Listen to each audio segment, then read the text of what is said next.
जाहिर सी बात है सबने पढ़ा होगा। अब मजे से देखो यहाँ पे b1 वेलोसिटी कब है, जब x1 पोजीशन है। स्क्वायर कर दो दोनों तरफ तो b1 b की जगह आ जाएगा स्क्वायर, ओमेगा तो ओमेगा ही रहेगा सेम है, स्क्वायर आ जाएगा। जीवन एक सितारा है, चमकना होगा।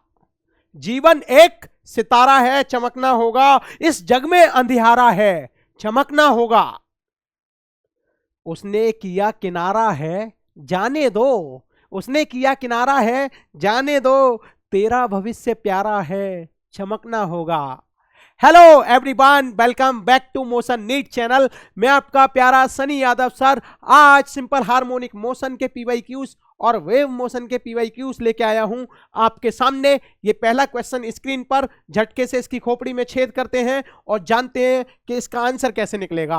अ particle is executing SHM along a straight line. ठीक है भैया, एक पार्टिकल एसएचएम कर रहा है स्ट्रेट लाइन में। Its velocity at distance x1 and x2 from the mean position are b1 and b2 respectively. Its time period is, तो पूछ क्या रहा है, टाइम पीरियड। वेलोसिटी के बारे में जिक्र है, पोजीशन के बारे में जिक्र है। हिंदी में भी पढ़ लेते हैं एक बार।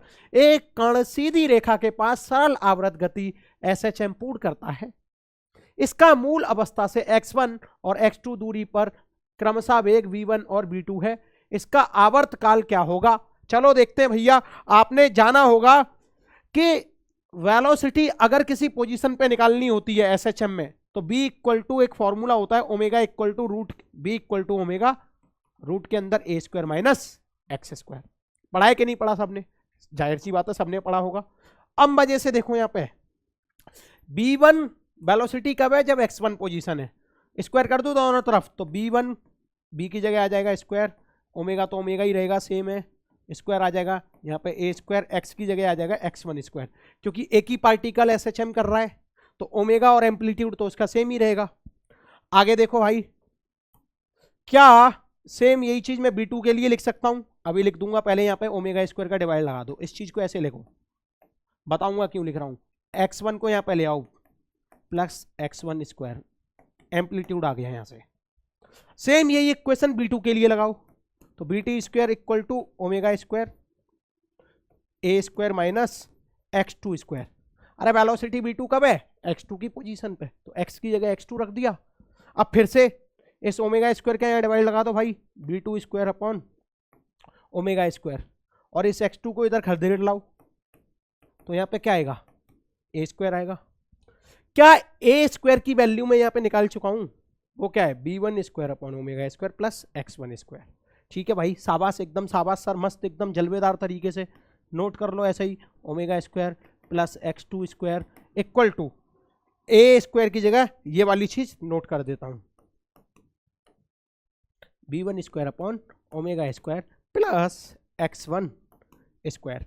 हमें ना टाइम पीरियड चाहिए, लेकिन हमें तो यहां से ओमेगा निकालना पड़ेगा। पहले हमको यहां से ओमेगा निकालना पड़ेगा प्यारे लाल। और ओमेगा हम कैसे निकालेंगे, चलिए जानते हैं, आगे करते हैं अब इसको, है ना, थोड़ा सा आगे करते हैं।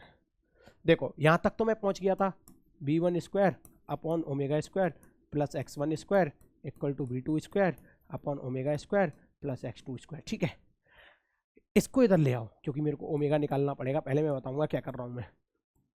ओमेगा स्क्वायर कॉमन ले लूंगा तो b1 square minus v2 square, ये x2 square minus x1 square. अरे ये इधर ले आया, ओमेगा स्क्वायर कॉमन है, फिर ऐसे लिख दिया। अब सोच के देखो, ओमेगा को उधर ले जा रहा हूँ, इसको यहाँ पे ले जा रहा हूँ तो b1 square minus v2 square upon x2 square minus x1 square equal to omega square. Omega का फॉर्मूला होता है 2 पाई अपॉन टी, पढ़ा है कि नहीं। ठीक है, वेरी नाइस।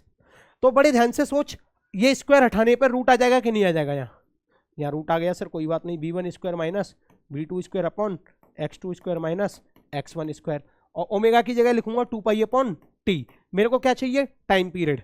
बड़े ध्यान से सोच, टी उधर पहुंच जाएगा, ये 2 पाई है, और ये पूरा का पूरा सिस्टम उल्टा होके इधर आ जाएगा, तो ये होना चाहिए रूट के अंदर x2 square minus x1 square upon v1 square minus v2 square. ये इधर पहुंच गया, ये इधर आ गया, क्रॉस मल्टीप्लाई करके टाइम पीरियड का आंसर अपना ये हुआ। अभी ऑप्शन में मैच कर लेते हैं अपन। देखो दोबारा देखो, ये क्या है x2 माइनस x1, ये क्या है b1 minus b2, x2 minus x1 b1 minus b2, साथ में 2 पाई, स्क्वायर है मैच करा दो। आंसर निकालने के बाद ऑप्शन अच्छे से मैच करा लेना। पता चला ये निकाला तो तुमने सही था, लेकिन लगा ये वाला दिया ऊपर वाला, तो गलत हो जाएगा। ठीक है, अगला क्वेश्चन देखते हैं। केवल फॉर्मूले के ऊपर था ये। अगला प्रश्न कहता है when two displacement represented by y1 equal to a sin omega t and y2 equal to b cos omega t are superimposed the motion is. ये कहना चाहता है कि भाई अपने पास दो डिस्प्लेसमेंट है, एक y1 है एक y2 है। हिंदी में भी पढ़ लो, दो विस्थापन y1 और y2 द्वारा निरूपित किए जाते हैं जो अध्यारोपित होते हैं, गति होगी। तो क्या पूछ रहा है यहां पे? पूछ रहा है तो बताओ मोशन कैसा है, सिंपल हार्मोनिक है कैसा है? तो देखो सीधी सी बात है कि भैया एक इक्वेशन है y1 equal to a sine omega t, दूसरी इक्वेशन है y2 equal to a cos omega t। ये वाली जो इक्वेशन है वो तो बता ही रही है कि भाई, चिल्ला रही है कि मैं सिंपल हार्मोनिक मोशन हूं। इस इक्वेशन को भी हम बोल सकते हैं कि भाई तू भी सिंपल हार्मोनिक मोशन है। अगर तो ये साइन के टर्म में लिखेंगे तो ऐसे लिखेंगे a साइन ओमेगा टी को क्या लिख सकते हैं, omega t plus pi by 2 लिख सकते हैं कि नहीं? ये क्या है, फेज डिफरेंस, यानी कि फेज डिफरेंस इसमें कितना है, पाई बाई 2 का। इसका मतलब ये हुआ कि जो y1 है, अगर मान ले ये y1 है वो x एक्सेस पे है, तो y2 जो है इससे, क्योंकि यहाँ पे तो ओमेगा टी प्लस 0 है ना, ये 0 है यहाँ पे क्या है पाई बाई 2, तो y1 से y2 90 डिग्री के एंगल पे आगे होगा। ये फेज डिफरेंस ही तो है, तो ये पाई बाई 2 आगे है, ये y1 है ये y2 है। ठीक है, या ऐसा कह लो कि अगर इसका एम्पलीट्यूड ए ही है ना दोनों का, देखो अगर इसका एम्पलीट्यूड ए है, इसका बी है, इसका क्या है वी, तो ये ए है ये बी है ये भी बी है। तो यहाँ पे ये बताना चाहता है कि ए एम्पलीट्यूड से बी वाला एम्पलीट्यूड पाई बाई 2 आगे है, तो इन दोनों में फेज डिफरेंस है पाई बाई 2 का, तो ये ए है ये वी है। अब इन दोनों का तुम रिजल्टेंट निकाल लो, तो एम्पलीट्यूड का रिजल्टेंट निकालने के लिए क्या करोगे, रूट के अंदर ए square plus B square plus 2ab cos theta. अब एक बात बताओ, ए स्क्वायर तो ये हो गया plus B square plus 2ab cos theta, theta की जगह cos 90 रखोगे तो ये वाला टर्म अपने आप 0 हो जाएगा। तो रिजल्टेंट एम्पलीट्यूड कितना आएगा, रूट के अंदर ए स्क्वायर प्लस बी स्क्वायर। ये तो हमें समझ में आ गया कि दोनों इक्वेशन एसएचएम की हैं। देखो तो simple harmonic motion with amplitude, ये नहीं आया अपना simple harmonic motion with amplitude, ये रहा फलाना दिखाना। देखो सिंपल है, हर जगह कराते हैं भाई, ये क्वेश्चन कॉमन क्वेश्चन है। तो ये तो हमें पता चल गया इक्वेशन देख के कि ये सिंपल हार्मोनिक मोशन है, और साथ में एम्पलीट्यूड क्या होगा, root A square plus V square. Okay okay master, okay आगे चलो जल्दी से सॉल्व करते हैं एक और क्वेश्चन। ये आपकी स्क्रीन पर प्रश्न कहता है two similar spring P and Q have spring constant Kp and Kq such that Kp is greater than Kq.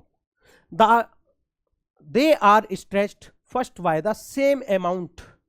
Same amount का मतलब क्या है, x को सेम रख के इसको स्ट्रेच्ड किया गया है। Okay, then by the same force, case B, ये केस ए में क्या है x को सेम रखा, केस बी में क्या है फोर्स को सेम रखा।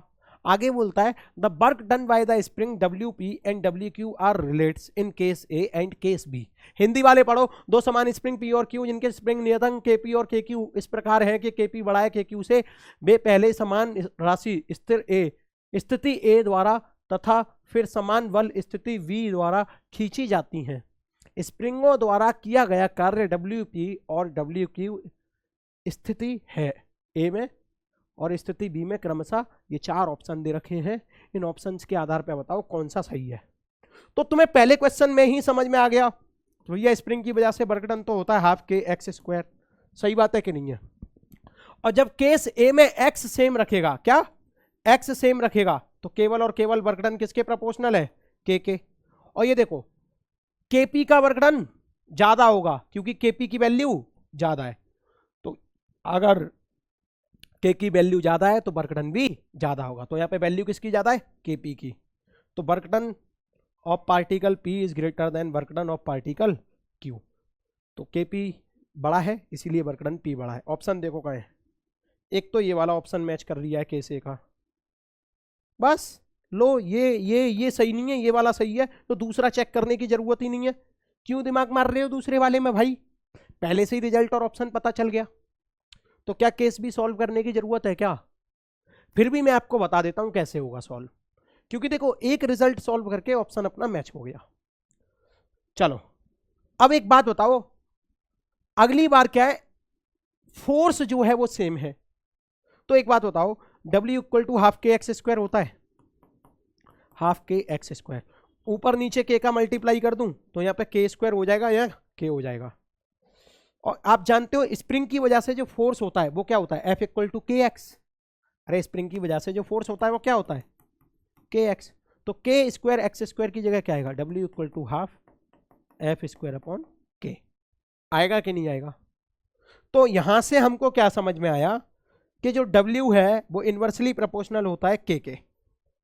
यदि फोर्स कांस्टेंट है तो work done is inversely proportional to K, यानी कि के की वैल्यू यदि ज्यादा होगी तो वर्क डन की क्या होगी, कम। तो सोच यहां पे के पी की वैल्यू ज्यादा है कि नहीं है, तो वर्क डन बाय पी क्या होगा, कम, और वर्क डन बाय क्यू क्या होगा, ज्यादा। तो क्या ये वाला ऑप्शन भी सटीक बैठ रहा है अपना, ये देख ले तू भाई, खुली आंखों से देख, एकदम सोचो उतना जितना ऑप्शन में दिया है, तो पहली बार सोचने से ही काम हो गया। चलो अगला प्रश्न करते हैं जिससे टाइम ना वेस्ट हो। अगला प्रश्न कहता है a particle is executing a simple harmonic motion, simple harmonic motion execute कर रहा है particle, its maximum acceleration is alpha and maximum velocity is beta, then its time period of vibration will be. ठीक है, एक बात बताओ, तुम्हें बताया होगा कि जब भी कभी सिंपल हार्मोनिक मोशन हो, टुचुक टुचुक टुचुक ऐसे हो रहा है मान ले, ठीक है, तो मैक्सिमम एक्सेलरेशन का फॉर्मूला लिखाया होगा A max equal to omega square into A magnitude, और मैक्सिमम वेलोसिटी का फॉर्मूला लिखाया होगा बी मैक्स इक्वल टू, बोलो जल्दी क्या लिखाया होगा, अरे बोल दे, B max equal to omega into A, magnitude की बात कर रहे हैं हम। तो मैक्सिमम एक्सेलरेशन क्या दे रखा है, अल्फा, तो इस ए मैक्स की जगह क्या लिख दो यहाँ पे, अल्फा। ठीक है प्यारे लाल, और मैक्सिमम वेलोसिटी क्या दे रखा है आपको, जल्दी देखो, बीटा, तो यहाँ पे क्या लिख दो, beta. Then its time period of vibration will be, time period पूछ रहा है तो पहले ओमेगा निकालो, omega equal to 2 pi upon T हम जानते हैं। तो ओमेगा निकालने के लिए मैं क्या करूंगा कि पहली इक्वेशन और दूसरी इक्वेशन का डिवाइड लगा दे रहा हूं, यहीं पे सॉल्व कर दे रहा हूं मैं डिवाइड लगा के। तो ए से तो एक खर्च हो लिया, इससे ये खर्च हो लिया, तो एक ओमेगा बचा। यहां से मुझे क्या समझ में आया कि ओमेगा इक्वल टू जो है वो भैया अल्फा बीटा है, अल्फा अपॉन बीटा है।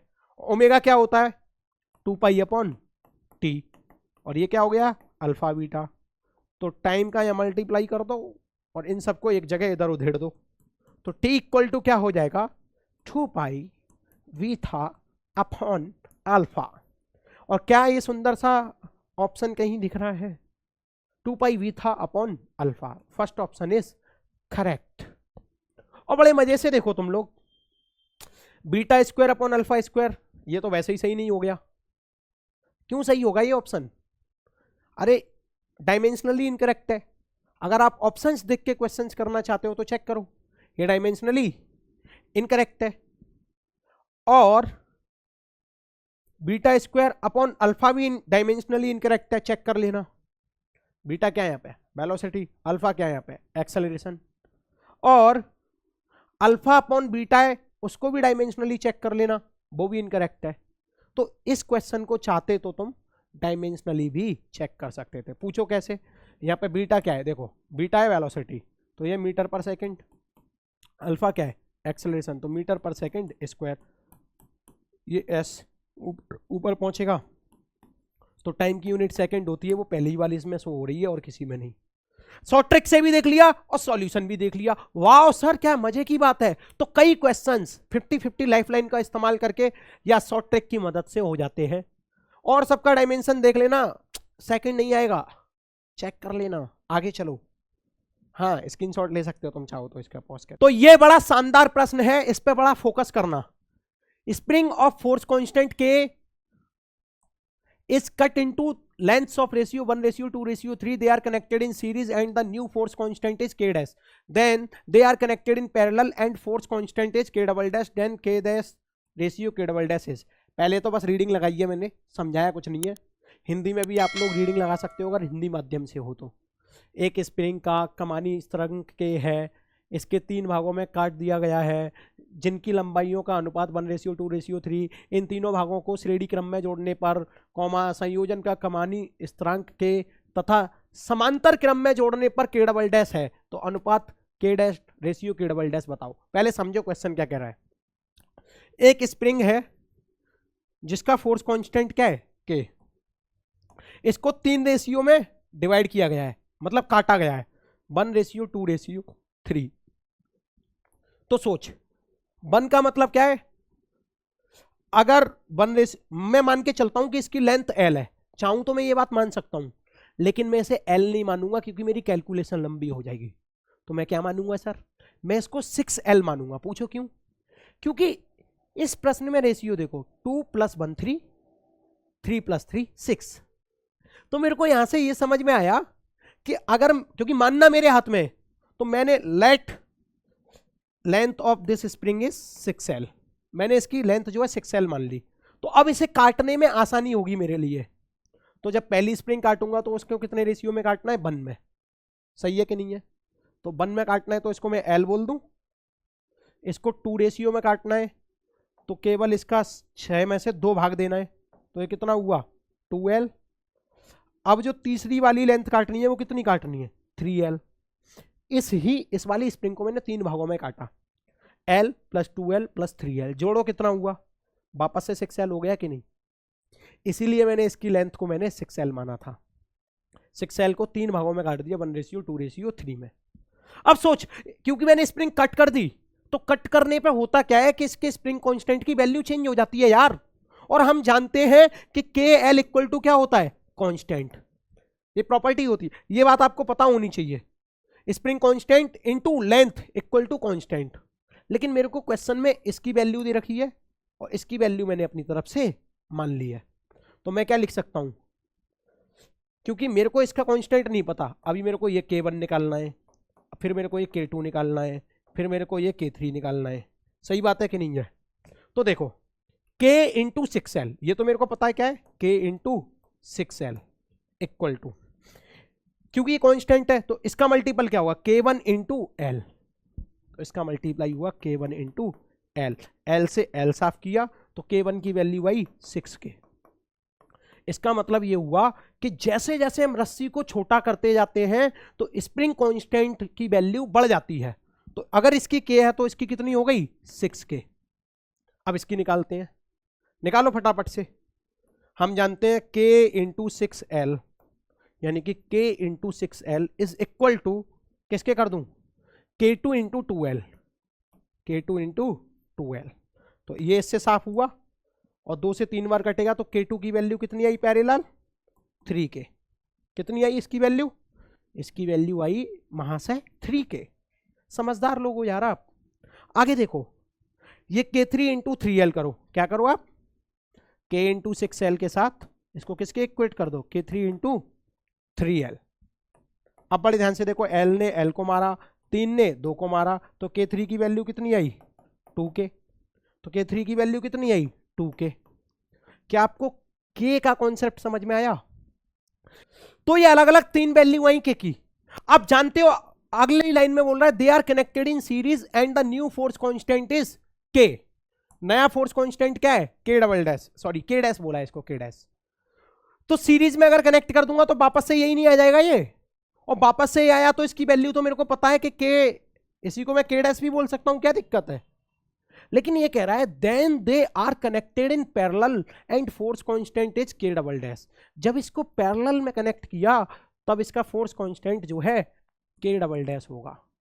और आप सबको बता दूं कि अगर इसका K1 की वैल्यू क्या है, 6K, इसकी क्या है, K2 की वैल्यू मेरे हिसाब से 3K है। कितनी है पैरेलल, 3K।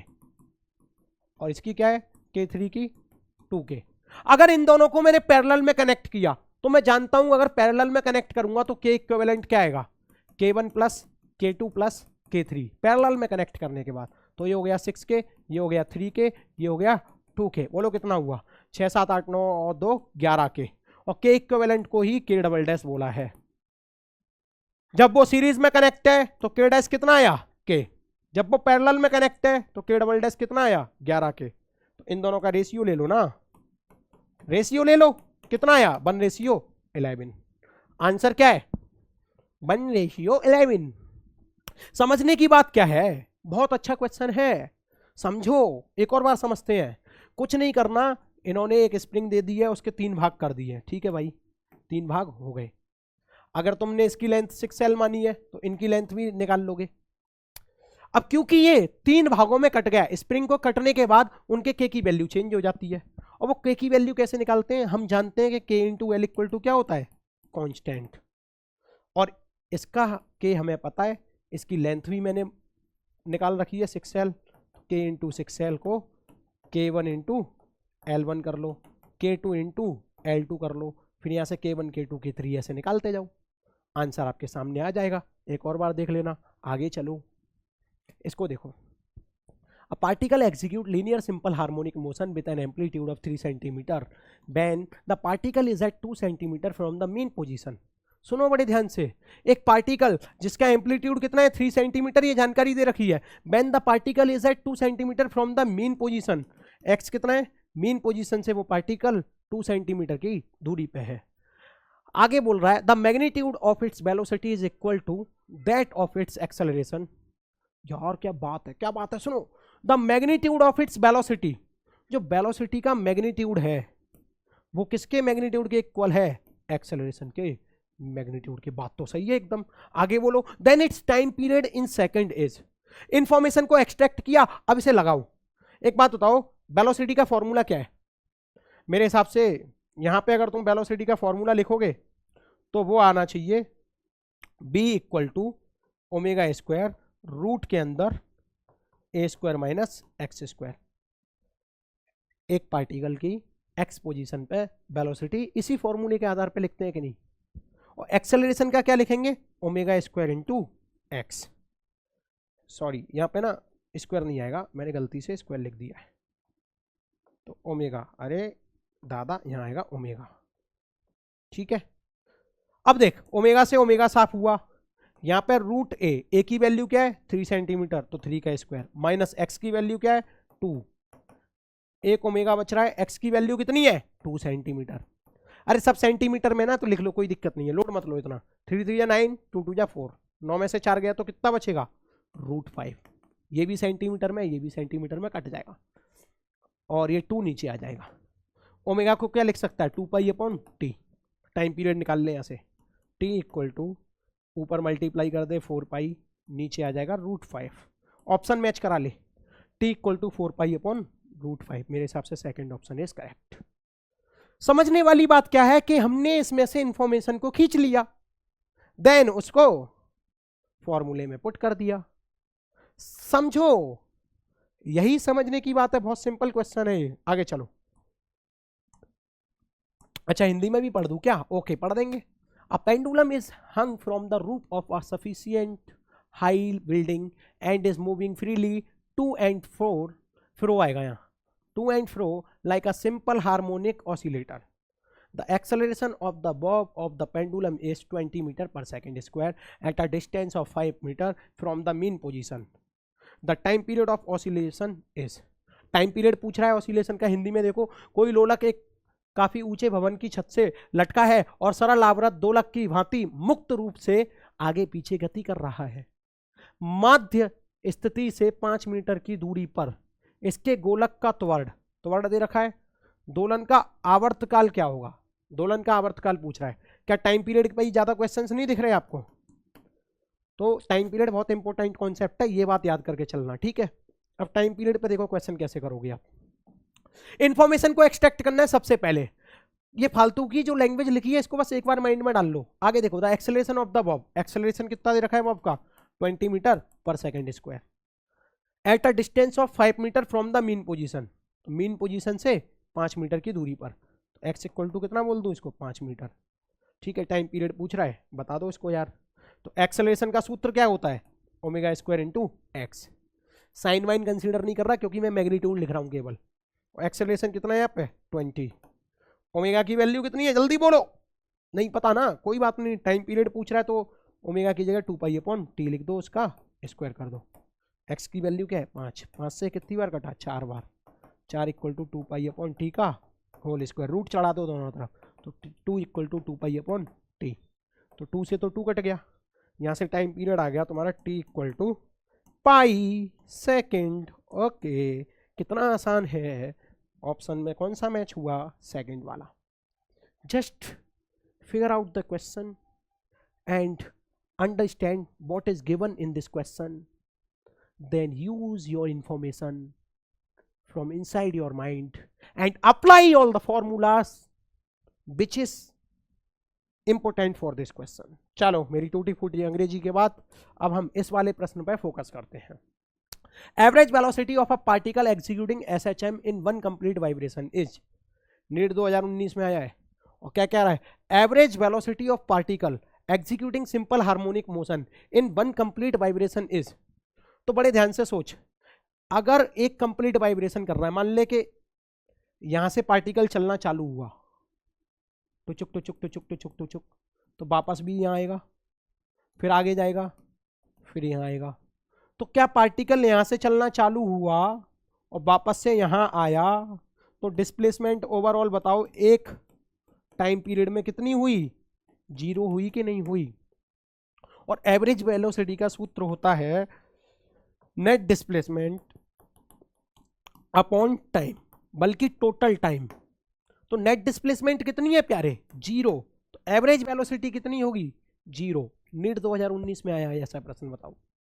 सोचो, बस लॉजिकल क्वेश्चन है। हमें पता है कि अगर एक पार्टिकल SHM करेगा तो यहां से यूं चलेगा, फिर वापस आएगा, फिर यूं जाएगा, फिर वापस आएगा। जाहिर सी बात है। स्प्रिंग को देख लो यार, स्प्रिंग को मान लो मैं दबाता हूं, दब गई, फिर वो यूं आएगी, ठीक है। तो मतलब उसका फिगर आप जानते ही होंगे, ज्यादा एक्सप्लेन करने की आवश्यकता नहीं है इसको। आगे चलो, इतना जानोगे तभी यहाँ पे आओ भाई MCQs वगैरह करने, ठीक है। आगे अगला प्रश्न, the displacement of a particle executing simple harmonic motion is given bye, एक ये बहुत लंबी सी इक्वेशन दे रखी है। आगे बोला है then the amplitude of its oscillation is given by, ये इक्वेशन दे रखी है तुम्हें, और ये साफ जाहिर पता चल रहा है कि सिंपल हार्मोनिक मोशन की इक्वेशन है, क्योंकि यहाँ पे साइन का टर्म है, यहाँ पे कॉस का टर्म है। और मेरे को अच्छी तरीके से पता है कि मेरे से ये एम्पलीट्यूड पूछ रहा है, तो क्या मैं इस A0 को इधर ले जाऊं, by minus A0 equal to, ये क्या आएगा? A sine omega t plus B cos omega T.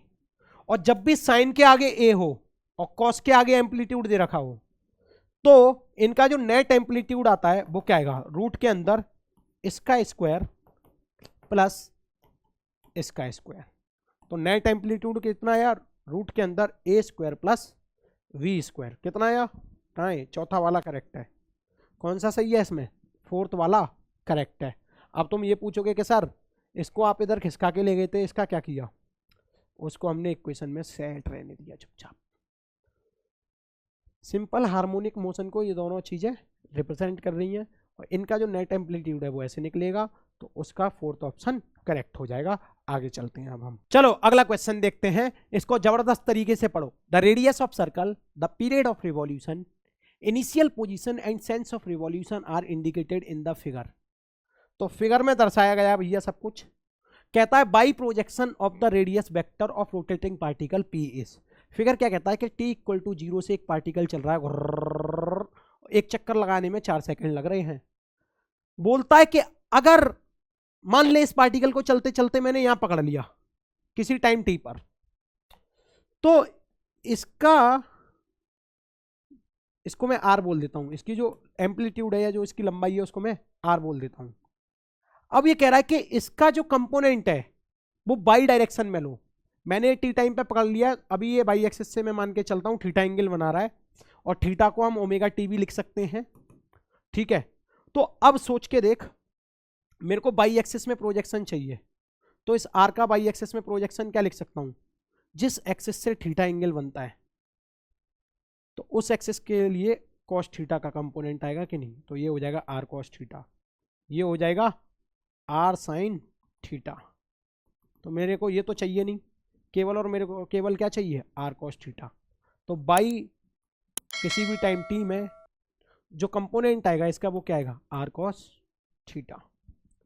और आर को तो आर रहने दो, कॉस को कॉस रहने दो, थीटा को क्या लिख सकते हैं हम, ओमेगा टी। तो बाई टी इक्वल टू, देख रहे हो आप शानदार तरीके से, आर की जगह क्या आ जाएगा, रेडियस कितनी है इसकी 3 मीटर, फिगर में दे रखा है, कॉस।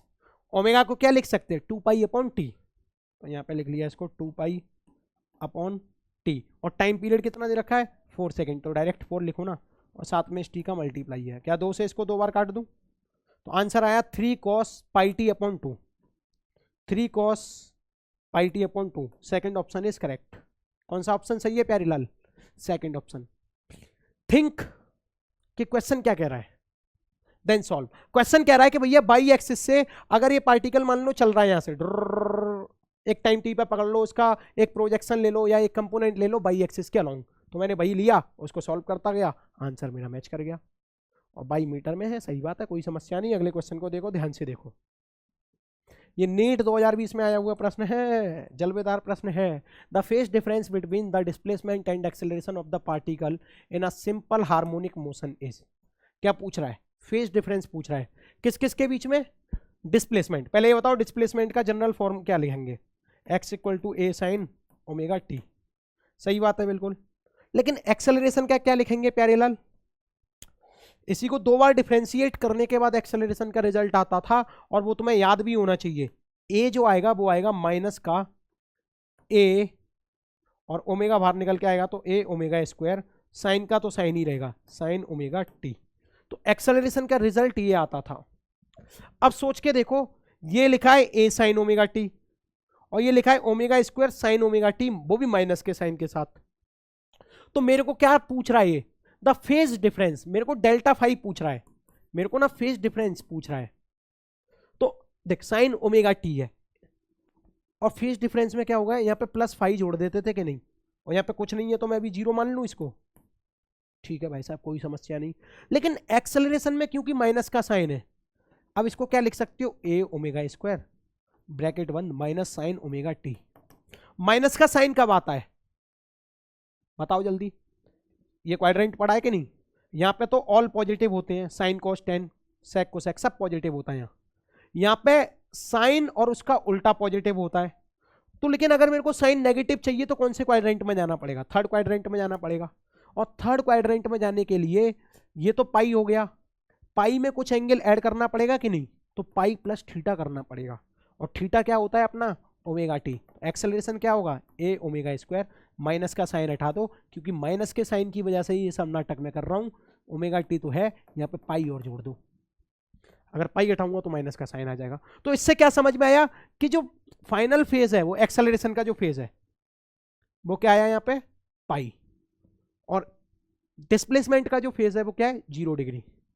तो अब फेज डिफरेंस पूछ रहा है, डेल्टा फाई पूछ रहा है, तो पाई माइनस 0 करोगे तो कितना आएगा पाई, आंसर कहाँ है पाई रेडियन। तीसरा option is correct, third option is correct. मैं मान के चलता हूं कि आपको ये और ये पता होगा, देन उसके बाद की कैलकुलेशन तो हो गई और ऑप्शन में मैच भी कर गई। अगले क्वेश्चन पे चलो बढ़िया ढंग से, इधर देखो, कहता है कि a body is executing simple harmonic motion with frequency n, एक बॉडी एग्जीक्यूट कर रही है सिंपल हार्मोनिक मोशन में जिसकी फ्रीक्वेंसी क्या है एन है, then frequency of its potential energy is. NEET 2021 में ये बड़ा अच्छा क्वेश्चन है, कोटा में तो नोट्स बुक में मिल ही जाता है क्योंकि टीचर को पता होता है कि इस टाइप का क्वेश्चन पूछा जा सकता है तो वो कराते ही हैं। अब यहाँ पे देखो ये कह रहा है कि एक बॉडी एग्जीक्यूट कर रही है सिंपल हार्मोनिक मोशन जिसकी फ्रीक्वेंसी क्या है एन। तो सोच एक्स को अगर मतलब इसकी जो SHM की इक्वेशन है उसको ढंग से लिखें तो एक्स इक्वल टू क्या लिख सकते हैं ए साइन ओमेगा टी, और ओमेगा की जगह क्या लिख सकते हैं फ्रीक्वेंसी के टर्म में ओमेगा को 2 पाई एन इंटू टी। अरे ओमेगा टी होता है ना, ओमेगा की जगह क्या लिख दिया 2 pi N, omega equal to 2 pi N होता कि नहीं फ्रीक्वेंसी के टर्म में, तो एक्स। अब ये कह रहा था frequency of its potential energy, तो बड़े ध्यान से सोच पोटेंशियल एनर्जी को क्या लिखते हैं हम हाफ के एक्स स्क्वायर, स्प्रिंग की पोटेंशियल एनर्जी ऐसे ही लिखते हैं, और हाफ के की वैल्यू के ही रहेगी, एक्स की जगह क्या आ जाएगा ये आ जाएगा पूरा टर्म के नहीं, तो ये हो जाएगा ए स्क्वायर साइन स्क्वायर और ये हो जाएगा 2 पाई एन टी। अरे यार बवाल हो गया यार, यहाँ पे ये साइन स्क्वायर के टर्म में आ रहा है, लेकिन जब हम जनरल इक्वेशन लिखेंगे तो स्क्वायर नहीं चाहिए अपन को ये जो चीज चाहिए होती है वो पावर नहीं चाहिए अपन को, यहाँ साइन और कॉस के टर्म में चाहिए मामला। तो सोच यहाँ से अभी पोटेंशियल एनर्जी को तुमने साफ साफ क्या लिखा, हाफ के ए स्क्वायर, और ये लिखा तुमने sine square 2 pi N T. और इस वाली चीज को ना साइन या कॉस के टर्म में चेंज कर दो, लेकिन स्क्वायर नहीं होना चाहिए और कोई पावर नहीं होनी चाहिए। तो मेरे को एक ही चीज समझ में आ रही है, cos 2x इक्वल टू होता था भाई अपना 1 माइनस 2 साइन स्क्वायर एक्स, होता था कि नहीं। अगर साइन स्क्वायर एक्स को मैं इधर ले जाऊं तो ये हो जाएगा 2 sine square x equal to 1 minus cos 2x, और साइन स्क्वायर एक्स की जगह क्या लिखूंगा, बच्चों की तरह सॉल्व कर रहा हूं, 1 माइनस कॉस 2x अपॉन 2। क्या ये वाली प्रॉपर्टी आपने ट्रिग्नोमेट्री में पढ़ी है। तो क्या साइन स्क्वायर, इसको मैं थोड़ी देर के लिए x बोल दे रहा हूं, क्या बोल दे रहा हूं x, या x की जगह ये लिख दो या इसकी जगह x लिख दो। तो पोटेंशियल एनर्जी को क्या लिखूंगा मैं, हाफ के ए स्क्वायर ब्रैकेट बंद, साइन स्क्वायर x की जगह क्या आ जाएगा 1 minus cos 2x upon 2, 1 minus cos 2, और x की जगह मैं क्या लिख सकता हूं 2 पाई एन टी अपॉन 2। सही बात है कि नहीं है, अरे बोलो समझ में आया कि नहीं आया, आ गया सर, और हमें ये भी पता चल गया। अच्छा ये cos 2x है, क्या ये cos 2x, तो यहाँ पर 2 का मल्टीप्लाई भी तो होगा भाई, ये तो cos 2x लिखना है, तो cos 2 और x क्या है ये। अब सोच के देख, इसको और अच्छे से देखो तो 2 पाई टी, और इस 2 का अंदर मल्टीप्लाई हो जाएगा तो ये 2n नहीं हो जाएगा। दोबारा देखो, ढंग से देखो इधर मैं क्या कहना चाह रहा हूँ, अच्छा क्वेश्चन है ये। पोटेंशियल एनर्जी को जब तुम लिखोगे तो ये आएगा तुम्हारा हाफ के ए स्क्वायर ब्रैकेट बंद 1 माइनस कॉस 2 का अंदर मल्टीप्लाई कर दो तो ये हो जाएगा 2 pi into 2n into T upon 2, और यहाँ से हमें समझ में आ गया कि पोटेंशियल एनर्जी के टर्म में जो फ्रिक्वेंसी हो जाएगी वो दोगुनी हो जाएगी, यानी कि n की जगह अब क्या हो गई 2n, तो यहाँ पे ये 2n लगेगा। आंसर ये है, याद भी कर लो इस बात को, तुम लर्न दिस क्वेश्चन, इस क्वेश्चन को आप याद कर लो कि अगर एक एग्जीक्यूटिंग सिंपल हार्मोनिक मोशन की फ्रीक्वेंसी n है तो पोटेंशियल एनर्जी की फ्रीक्वेंसी 2n हो जाएगी। आगे चलो, तो फटाफट से अगला प्रश्न देखो, a spring is stretched by 5 centimetre by a force of 10 newton. आगे क्या बोलता है, the time period of the oscillation when a mass of 2 kilogram is suspended by it. कहता है कि भैया एक स्प्रिंग 10 न्यूटन के बल से 5 सेंटीमीटर खींची जाती है, जब 2 किलोग्राम द्रव्यमान को इससे लटकाया जाता है तो दोलन का आवर्तकाल क्या होगा। ठीक है भाई, अब टाइम पीरियड भाई स्प्रिंग के मामले में पूछा जा रहा है और मास का ज्ञान आपको है तो शांति से आपने पढ़ा होगा T equal to 2 pi root m upon k. इसी फॉर्मूले के हिसाब से मास देखो आपको गिवन है, के नहीं दे रखा लेकिन उसका जुगाड़ दे रखा है निकालने का। आप जानते हो कि स्प्रिंग के फोर्स का मैग्नीट्यूड होता है F इक्वल टू के एक्स। अब फोर्स की जगह 10 न्यूटन लिख दे, के एक्स को क्या लिखोगे भाई 5 सेंटीमीटर है तो इसको लिखो 5 इंटू 10 टू दी पावर -2, 5 से कितनी बार भारी 2 बार, तो ये क्या हो गया के अपॉन 100, 100 का मल्टीप्लाई कर दो तो के की वैल्यू कितनी आई 200 न्यूटन पर। ठीक है 200 आएगा, यूनिट क्यों लिखना, टाइम पास कर रहे हो आप भी। T equal to 2 pi root m की वैल्यू 2 किलोग्राम, के की वैल्यू है 200, ये इससे साफ होगा तो नीचे आएगा 100, और 100 का रूट निकालूंगा तो आएगा 2 पाई अपॉन 10, और इसको इससे काटूंगा तो ये आएगा पाई बटे 5, और पाई बटे 5 मेरे को लगता है सॉल्व करके आएगा 3.14 अपॉन 5, और 3.14 अपॉन 5 का जब डिवाइड लगाऊंगा तो पहला ऑप्शन आएगा, कर लेना। कितना सिंपल है, फॉर्मूला बेस्ड क्वेश्चन है यार, सिंपल। आगे चलो, two pendulum of length 121 centimetre and 100 centimetre start vibrating in a phase at some instant, two are their mean position in the same phase.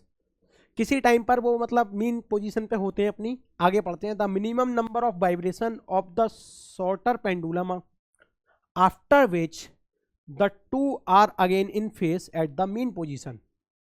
तो ये क्या पूछ रहा है, बड़े ध्यान से सोचो, हिंदी में पढ़ के बताता हूं पहले। 121 सेंटीमीटर एवं 100 सेंटीमीटर लंबाई वाले दो दोलक समान कला में कंपन करना प्रारंभ करते हैं। समान काल होना चाहिए यहाँ। किसी क्षण पर दोनों अपनी अपनी मध्य अवस्थाओं में समान काल में हैं। छोटे वाले दोलक के न्यूनतम कंपनों की संख्या होगी जब इसके बाद ये दोनों फिर से मध्य स्थितियों पर समान काल में होंगे।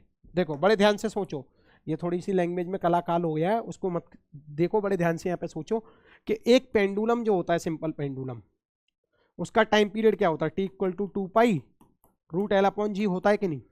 सही बात है मास्टर। अब यहाँ पे दो पेंडुलम है जिनकी लेंथ अलग अलग है और ये कह रहा है the minimum number of vibration of the shorter pendulum. जो छोटा वाला पेंडुलम है ना, उसके मिनिमम नंबर ऑफ वाइब्रेशन बताओ after which the two are again in the phase at the mean position. और ये जब बताने हैं जब वो दोनों से उस पे आ जाए, फेस पर आ जाए, मीन पोजीशन के। ठीक है, तो एक बात बताओ, तुम यहां से इतना तो समझ गए कि t is directly proportional to l है, क्योंकि अर्थ पे ही हो रहा है तो ग्रेविटी तो सेम होगी। तो पहले वाले पेंडुलम के लिए जिसकी लेंथ 121 है, उसके लिए मैं लिख दे रहा हूं T1 इक्वल टू रूट के अंदर 121, लेंथ लिख दी ना। और T2 के लिए T2 की लेंथ लिख दूंगा, और वो कितनी है, 100 centimetre. T is directly proportional to L, इसको मैंने बोल दिया L1, इसको बोल दिया मैंने L2।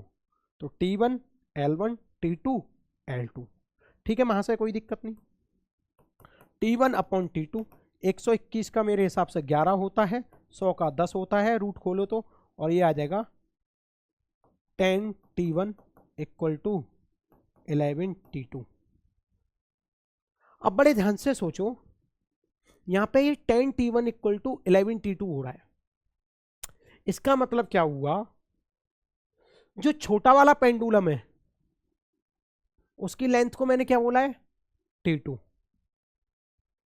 और उसके टाइम को क्या बोला है मैंने, T2। तो यहां पे ये बोल रहा है कि जो छोटा वाला पेंडुलम है T2, उसके 11 ऑसिलेशन में बड़े वाले पेंडुलम के 10 ऑसिलेशन होंगे। इस बात का मतलब समझ रहे हो? छोटे वाले पेंडुलम के 11 ऑसिलेशन, अरे टाइम T2, जो छोटा पेंडुलम है उसकी लेंथ को L2 बोला और टाइम ये कितना देगा, T2। तो छोटे वाले पेंडुलम के 11 ऑसिलेशन बड़े वाले पेंडुलम के 10 ऑसिलेशन देंगे। ये टाइम छोटे पेंडुलम का है, ये बड़े पेंडुलम का है। तो बड़े ध्यान से सोचो, छोटे वाले पेंडुलम के 11 ऑसिलेशन बड़े वाले पेंडुलम के 10 ऑसिलेशन देंगे। सही बात है, छोटा वाला जल्दी हो जाएगा, तो इसके 11 ऑसिलेशंस जो होंगे उतने ही टाइम में उसके 10 ऑसिलेशन होंगे। तो ये क्या कह रहा है, the minimum number of vibration, या वाइब्रेशन बोल लो या ऑसिलेशन बोल लो, the minimum number of vibration of the shorter pendulum. तो मिनिमम नंबर कितने हुए, 11, शॉर्टर पेंडुलम के 11 होने चाहिए। तो फोर्थ वाला ऑप्शन इज करेक्ट, यहाँ पे चौथा ऑप्शन सही है। दोबारा सुनो, ये कैलकुलेशन करने के बाद लोगों को ये समझ में नहीं आता कैसे सोचना है। 10T1 इक्वल टू 1011T2, क्या L2 मैंने 100 सेंटीमीटर, तो इसी का मैंने T2 माना है। तो छोटे पेंडुलम के 11 ऑसिलेशन बड़े पेंडुलम के 10 ऑसिलेशन के बराबर है। बात खत्म, आगे चलो। The x t graph of a particle performing simple harmonic motion is shown in the figure. The acceleration of the particle at t equal to 2 second is. तो एक्सेलरेशन बताना है पार्टिकल का 2 सेकेंड पर। एक्सटी ग्राफ दे रखा है 2 second, ये रहा भाई टाइम, ये रहा, ठीक है ठीक है ठीक है। द एक्सेलरेशन का फॉर्मूला क्या होता है, A equal to omega square into x. क्योंकि पार्टिकल में क्या हो रहा है, सिंपल हार्मोनिक मोशन हो रहा है, तो फॉर्मूला तो यही लिखूंगा। अब बड़े ध्यान से सोच, ये ग्राफ दे रखा है, ये जो है एक पार्टिकल का SHM दे रखा है, तो 0 से लेके 8 सेकेंड में परफॉर्म कर रहा है। तो टाइम पीरियड कितना दे रखा है, टोटल 8 सेकेंड। मेरे को टाइम पीरियड का ज्ञान हो गया, मतलब एक चक्कर में, एक रिवॉल्यूशन कंप्लीट करने में पूरा टाइम कितना लग रहा है, 8 सेकेंड। एक्सेलरेशन के लिए ओमेगा का फॉर्मूला लिखूंगा 2π/t का स्क्वायर इंटू एक्स। और कह रहा है कि the acceleration of the particle at t equal to 2 second. अरे भाई साहब, क्योंकि वो टाइम पे पूछ रहा है, किसी पोजीशन पे नहीं पूछ रहा। चाहूं तो मैं ऐसे भी सॉल्व कर सकता हूं, लेकिन अगर पोजीशन दे रखी होती तो ये फॉर्मूला लगाता, लेकिन पोजीशन नहीं दे रखी, टाइम दे रखा है, तो मैं कौन सा फॉर्मूला लगाऊंगा? ये बात बड़े ध्यान से सोचो। एक बात बताओ, यहां पे लगाता हूं, a equal to a omega square sine omega t. Acceleration का साइन के टर्म में यही फॉर्मूला होता है कि नहीं? माइनस का साइन आता है, वो नहीं लूंगा क्योंकि मैं मैग्नीट्यूड की बात कर रहा हूँ। चलो ले लेता हूँ क्योंकि यहाँ पे साइन दे रखा है ना, तो माइनस। ऑप्शन में देख के पता कर लो, माइनस माइनस साइन दे रखा है ना, तो इसीलिए माइनस को लेके चलो। तो acceleration equal to a amplitude, amplitude कितना है इसका? 1। ये ग्राफ में साइनोसॉइडल वेव में ये सबसे टॉप पॉइंट क्या बताता है? एम्पलीट्यूड। तो यहाँ आएगा 1। ओमेगा को कैसे निकालोगे? 2 पाई अपॉन टी का होल स्क्वायर, साइन स्क्वायर या साइन ओमेगा की जगह आएगा 2 पाई अपॉन टी, और टी की जगह आएगा यहाँ 8। और कितने टाइम में निकालना है? 2 सेकेंड में। 2 काट दो 4 बार, 2 से 2 बार कटा। एक्सेलरेशन कैसे लिखूंगा फिर मैं? ए इक्वल टू माइनस 2 2 जा 4 पाई स्क्वायर अपॉन टी। यहाँ पे टी कितना है? ये टाइम पीरियड है, ये प्यारे टाइम पीरियड है, वो तो 8 सेकेंड ही होगा, क्योंकि एक चक्कर में कितना टाइम लग रहा है? 8। तो यहाँ पे तो अरे यार तुम लोग ना अगले पेज में देख लो बेशक, इसको कोई समस्या नहीं मुझे। देखो इस फॉर्मूले को ना अगले पेज पे लिख लो, A equal to minus A omega square sine omega T. अभी जो ग्राफ देखा हमने वो ग्राफ ऐसा था, वो कह रहा है कि time t equal to 2 second पर एक्सेलरेशन बता दो, और हमें पता है कि मैक्सिमम एम्पलीट्यूड कितना है इसका? 1, और पूरा टाइम पीरियड कितना है? 8 सेकेंड। ये हमने ग्राफ से नॉलेज को इकट्ठा किया है। तो सोच, -1 इंटू ओमेगा को लिख सकता है 2 2 जा 4 पाई स्क्वायर, अरे 2 पाई अपॉन टी का स्क्वायर कर रहा हूँ ना, sine 2 pi upon t into t. एक एक लाइन लिखेंगे, -4 पाई स्क्वायर, यहाँ पे आ जाएगा 8 का स्क्वायर, ठीक है। 8 का स्क्वायर डायरेक्ट कर दे रहा हूँ, 64 काटते रहना, 64 कितनी बार कटेगा? 16 बार, इंटू साइन 2 पाई अपॉन 8, और कितने टाइम पे निकालना है? 2 सेकेंड पर, तो 2 लिखा, कितनी बार कटा? 2 बार, 2 दूनी 4, 4 से 2 बार कटा कि नहीं? A equal to minus pi square upon 16, sine pi by 2 की वैल्यू होती है 1, तो एक्सेलरेशन कितना आएगा? Minus pi square upon 16। सही है कि नहीं है? जबरदस्त, एकदम जबरदस्त। ऑप्शन का है माइनस पाई स्क्वायर अपॉन 16, ये रहा थर्ड वाला ऑप्शन। ध्यान से देखो, एक पार्टिकल अगर पूरा चक्कर लगा रहा है तो उसका टाइम पीरियड कितना है? टी इक्वल टू 8, पूरा टाइम पीरियड है, लेकिन वो पूछ रहा है मेरे को ना टी इक्वल टू 2 सेकेंड पे एक्सेलरेशन चाहिए। मुझे पता है कि इस पार्टिकल का एम्पलीट्यूड क्या है? 1, ग्राफ से पता चल रहा है। पीक पॉइंट जो होता है वही एम्पलीट्यूड होता है, तो सारी इंफॉर्मेशन मैंने ग्राफ से निकाल ली और एक्सेलरेशन के फॉर्मूले में रख दी। आंसर आ गया, आप स्क्रीनशॉट ले लो। अगले क्वेश्चन पे नजर डालते हैं। अरे वाह, अगला क्वेश्चन,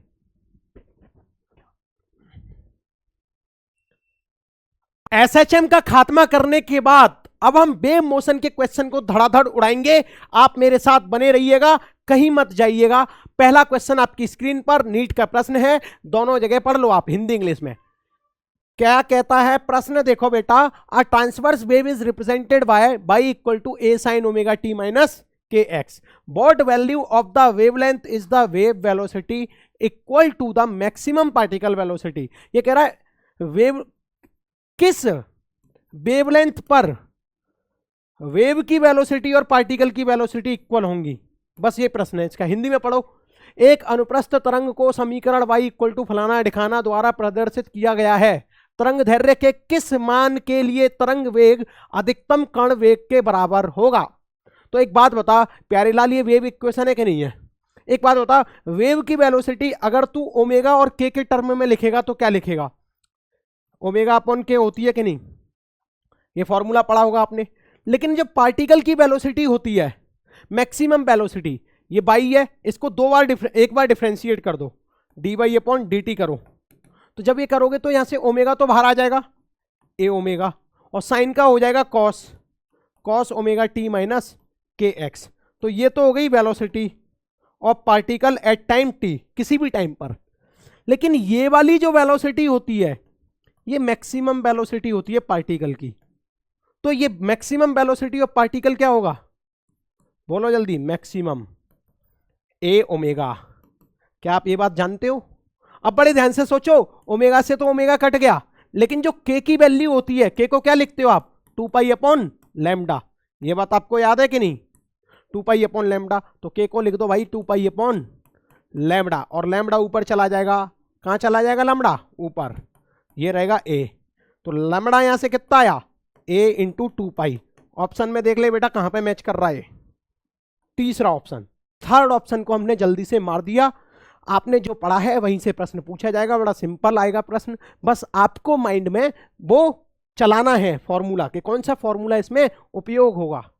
चलो, 2 waves are represent by the equation, एक वेव ये रही एंड दूसरी वेव ये रही, bear x in metre and t in second, the phase difference between them is. पूछ क्या रहा है प्यारे लाल, फेज डिफरेंस, डेल्टा फाई पूछ रहा है। पहली इक्वेशन का फेज क्या है, ये मान लो आप, इसको बोल देता हूं मैं फाई 1, और दूसरी इक्वेशन का फेज क्या है, ये बाई 2 का, ये हो गया फाई 2। तो डेल्टा फाई पूछ रहा है, डेल्टा फाई यानी कि फेज डिफरेंस क्या होगा, फाई 2 माइनस फाई 1। अब बड़े ध्यान से सोच, हिंदी में भी पढ़ लेते हैं यार एक बार। दो तरंगों को क्रमशः बाई 1 इक्वल टू जे तथा बाई 2 इक्वल टू जे से निरूपित किया जाता है, जहां x मीटर में है और t सेकंड में है। तो दोनों तरंगों के बीच कलांतर है, तो दोनों तरंगों के बीच क्या पूछ रहा है, कलांतर यानी कि फेज डिफरेंस। तो एक बात बताऊं आपको, अगर हमें किसी भी इक्वेशन का फेज डिफरेंस निकालना होगा तो पहले तो हमें ये दोनों इक्वेशन एक जैसी बनानी पड़ेंगी। जैसे कि यहाँ पे ये साइन के फंक्शन में है और ये कॉस के फंक्शन में है, तो इस कॉस वाली को भी साइन के फंक्शन में कन्वर्ट कर लो। तो तुम्हें बताया गया है कि जो बाई 2 वाली इक्वेशन है वो क्या है, ए cos omega t plus k x, और कॉस को साइन में कन्वर्ट करने की विधि क्या कहती है, ए sine omega t plus k x. अब इसमें ना, क्योंकि मैंने कॉस को साइन में कन्वर्ट किया है, तो यहाँ पे पाई बाई 2 और जोड़ दूं ना। अरे देखना, अब sign pi by 2 plus theta क्या होता है, कॉस पाई कॉस थीटा। तो इस इक्वेशन को वापस यहीं आ जाएंगे ना लौट के। अगर कॉस को साइन में कन्वर्ट करना है तो पाई बाई 2 ऐड कर दिया। तो एक्चुअल में प्यारे लाल जो मेरे पास फाई 1 होगा वो ये होगा, और फाई 2 क्या है, आस, इसको ना बाई 2 है ना, ये बाई 2 इक्वेशन है, तो ये एक्चुअल में फाई 2 होगा, है ना, एक्चुअल में ये फाई 2 होगा। और फाई 2 क्या है, omega t plus k x, omega t plus k x plus pi by 2। और फाई 1 क्या है प्यारे लाल, कहाँ गया, omega t plus k x plus minus phi 1। Phi 1 क्या है वो लिख दो यहाँ पे, ओमेगा टी कहाँ गया, प्लस के एक्स प्लस 0.57। बच्चों की तरह इसको पूरा घटा दो तो डेल्टा फाई आ जाएगा। वो कितना आएगा, माइनस का साइन जाएगा, ये इससे कट जाएंगे, तो पाई बाई 2 माइनस 0.57 आएगा, पाई बाई 2 माइनस 0.57, ये आंसर है। अब इसको आगे और सॉल्व कर लो। जब पाई बाई 2, पाई की वैल्यू रखोगे 3.14 और वो 2 से कट होएगी तो कितनी आएगी, 1.57 माइनस 0.57, और यहाँ से आंसर आएगा 1। कितना आएगा आंसर, 1। और 1 का है, ये रहा। बोलो स्वाहा। समझ में आया कि ना, आहा आया सर। आगे चलो सर, मजेदार था सर ये तो। आगे देखो, out of the following function representing motion of a particle which represent SHM। कहने का मतलब यह है, किसी कण की गति को प्रदर्शित करने वाले निम्नलिखित फलनों में से, अधूरा दिखाए मतलब सिंपल हार्मोनिक मोशन कौन सी इक्वेशन रिप्रेजेंट कर रही है, ये बताओ, बता दो भाई। सिंपल हार्मोनिक मोशन की कंडीशन क्या है कि भाई जो एक्सेलरेशन होगा वो डायरेक्टली प्रोपोर्शनल होगा माइनस एक्स के, और यहाँ पे अगर ये फंक्शन बाई में दे रखा है तो यहाँ पे मैं अगर एक्स की जगह बाई लिख दूँ तो भी कोई गलत बात नहीं है, सही बात है कि नहीं है। और एक्सेलरेशन को क्या लिखते हैं हम, d2y upon dt square is directly proportional to minus y. तो इस वाले को 2 बार डिफ्रेंशिएट करके देखोगे। चलो, तो पहली बार जब हम इसको डिफ्रेंशिएट करेंगे तो बाई को, तो यहां पे करता हूं dy अपॉन dt। ये बताओ साइन ओमेगा टी का क्या होगा, ओमेगा आगे आ जाएगा तो साइन का हो जाएगा कॉस ओमेगा टी, और कॉस का क्या होता है माइनस साइन, तो माइनस माइनस प्लस हो जाएगा और ये होगा minus plus omega sine omega T. ठीक है सर, कोई बात नहीं। अगेन डिफरेंशिएट करो इसको, ये ओमेगा फिर से कूद के आ जाएगा यहाँ, ओमेगा स्क्वायर कॉस ओमेगा का क्या हो गया बोलो, माइनस माइनस साइन होगा कि नहीं होगा, तो इसका क्या होगा माइनस साइन ओमेगा टी, और साइन का तो कॉस ही होगा, plus omega square cos omega T. कोई समस्या नहीं सर। अब देखो ये कॉस ओमेगा टी है, ये माइनस साइन ओमेगा टी है, तो अब इसमें से मैं क्या करूंगा माइनस कॉमन ले रहा हूं, d two y upon d t square equal to minus common ले लिया, ओमेगा स्क्वायर भी कॉमन ले लिया, तो यहां पे तो बचेगा साइन ओमेगा टी, यहां पे क्या बचेगा प्यारे लाल साइन ओमेगा टी, यहां पे क्या बचेगा माइनस कॉस ओमेगा टी। तो क्या ये वाली शकल इस बाई से नहीं मिल रही, sign omega T minus cos omega T, तो डी टू बाई आगे आगे प्रोसीड करो, D two y upon d t square इस ओमेगा तो कांस्टेंट है तो डायरेक्टली प्रोपोर्शनल माइनस का साइन, और ये क्या है प्यारे लाल यही तो बाई है, तो बाई क्या एसएचएम यही होता है और ये इस इक्वेशन में वैलिड है, तो इसको आंख बंद करके कह दो भाई एकदम मस्त सही जबरदस्त सही है ये ऑप्शन। तो पहला ऑप्शन तो सही निकल आया। दूसरा वाला तो आंख बंद करके कह देना कि ये बिल्कुल नहीं है क्योंकि ये पावर है क्यूब की और ये एसएचएम में नहीं आती, ये वाली इक्वेशन मास्टर ने लिखाया होगा नोट में। ठीक है, अब ये वाली जो इक्वेशन है y equal to 5 cos 3 pi by 4 minus 3 omega t, इसके होने के चांसेस हैं और ऐसे ही इसको चेक करेंगे। इसके अलावा कौन सी इक्वेशन है डी वाली y equal to 1 plus omega t plus omega square t square. यार ये इक्वेशन हो ही नहीं सकती, ना तो इसमें साइन है ना ही इसमें कॉस है, साइनोसॉइडल वेव का फॉर्मेट ही नहीं है, तो ये वाली इक्वेशन तो बिल्कुल नहीं। तो पहली वाली हमने चेक कर ली, सी वाली के होने के चांसेस हैं। ऑप्शंस देखते हैं कौन से हैं, ओनली ए एंड बी, ये तो बिल्कुल सही नहीं है, ओनली ए तो ये अपने उसमें फिट बैठ रहा है कि हाँ ओनली ए हो सकता है। एक मिनट रुको, only D does not represent SHM, ये भी गलत है क्योंकि अकेली ये थोड़ी है, ये दोनों रिप्रेजेंट नहीं कर रही है ना। ऑप्शन सही है लेकिन ओनली लग रहा है ना, तो ये भी सही होना, ये दोनों ही नहीं एसएचएम रिप्रेजेंट कर रही। आगे देखो ओनली ए एंड सी, अब जब इसने सी का भी ऑप्शन दे दिया तो यार चेक तो करना बनता है, तो अगली लाइन में चेक करते हैं इसे। Y equal to 5 cos 3 pi by 4 y equal to 5 cos 3 pi by 4 minus बोलो क्या है 3 ओमेगा टी। और हम सब प्यारे लाल जानते हैं कि अगर D two y upon D x square यानी कि एक्सेलरेशन डायरेक्टली प्रोपोर्शनल आ जाए माइनस बाई के, तो ये हमारा एसएचएम है। चलो शुरू कर दो, पहली बार डिफरेंशिएट करो, d y upon d t 5 cos का रहेगा 3 पाई बाई 4। अच्छा बड़े ध्यान से सुनो, कॉस का हो जाएगा तुम्हारा sine 3 pi by 4 minus 3 omega t. अब लेकिन टी के रेस्पेक्ट में डिफरेंशिएट कर रहे हैं तो टी के आगे जो भी होगा कॉस का माइनस होता है माइनस साइन, तो वो यहाँ आ जाएगा, और साथ में जो टी के आगे होगा उसका डिफरेंशिएशन होके यहाँ आ जाएगा, तो माइनस 3 ओमेगा आया। कितना आया माइनस 3 ओमेगा, तो माइनस से तो माइनस कट गया। ठीक है, अगली बार डिफरेंशिएट करते हैं। 5 3 ओमेगा तो साथ में है, कांस्टेंट है, भाड़ में जाने दो इन्हें। साइन का फिर से कॉस हो जाएगा, साइन का कॉस तो प्लस में ही रहता है, और इसके अंदर जो भी एंगल है वो ऐसे ही लिखा रहने दो। लेकिन अब क्योंकि टी के आगे वाला यहाँ आगे आ जाएगा, यहाँ आगे आ जाएगा, और वो क्या आएगा माइनस 3 ओमेगा, तो फिर इससे इसका मल्टीप्लाई होगा, तो d two y upon d t square, ये भी कांस्टेंट ये भी कांस्टेंट, बचा माइनस का साइन, उसको ले आओ, और ये क्या है cos 3 pi by 4 minus 3 omega T. कहीं ना कहीं ये देख लो ये बाई से मिलता जुलता है, चलो 5 भी यहाँ रख ले रहे हैं, तो ये किससे मिलता जुलता लग रहा है बताओ, बाई से मिलता जुलता लग रहा है कि नहीं। तो d two y upon d t square is directly proportional to minus y. हम शकल नहीं है, प्रॉपर वही है। तो क्या ये एसएचएम की इक्वेशन है, हाँ जी बिल्कुल है, तो इसको सही कर दो। तो option number 4 is correct, only A and C, तो ए भी सही है और सी भी सही है, ये सी वाला ऑप्शन चेक किया हमने। ओके आगे चलो, जल्दी से चलो, प्रैक्टिस करो, जल्दी से हो जाएगा। ये अच्छे सवालों में से एक था जो टाइम टेकिंग था, ठीक है, टफ क्वेश्चंस बनते होंगे ना नीट में, तो उसमें से एक था जो कि टाइम लेगा ही लेगा। आगे देखो, the equation of a simple harmonic wave is given by फलाना ढिकाना, ठीक है, where x and y are in metre and t is in second, ठीक है। द रेशियो ऑफ मैक्सिमम, ये देखो ये इंपॉर्टेंट है, the ratio of maximum particle velocity to the wave velocity. अभी मैंने बताया कि पार्टिकल की मैक्सिमम वेलोसिटी क्या होगी, ए ओमेगा, और वेव वेलोसिटी क्या होगी, बताओ जल्दी, ओमेगा अपॉन के, बताया था कि नहीं। अब ये पूछ रहा है the ratio of maximum particle velocity, Hindi में पढ़ो यार। किसी सरल आवर्त तरंग का समीकरण ये है जहां x तथा y मीटर में और t सेकंड में है, तो अधिकतम कण वेग तथा तरंग वेग का अनुपात क्या होगा। तो अधिकतम कण वेग तो यही है और तरंग वेग क्या है ये, तो इन दोनों का अनुपात लेना है। तो ओमेगा से तो ओमेगा काट दो, डिवाइड लगा दिया ना प्यारे लाल मैंने, तो ये आया B max upon V wave equal to A K, क्या हो जाएगा ए के।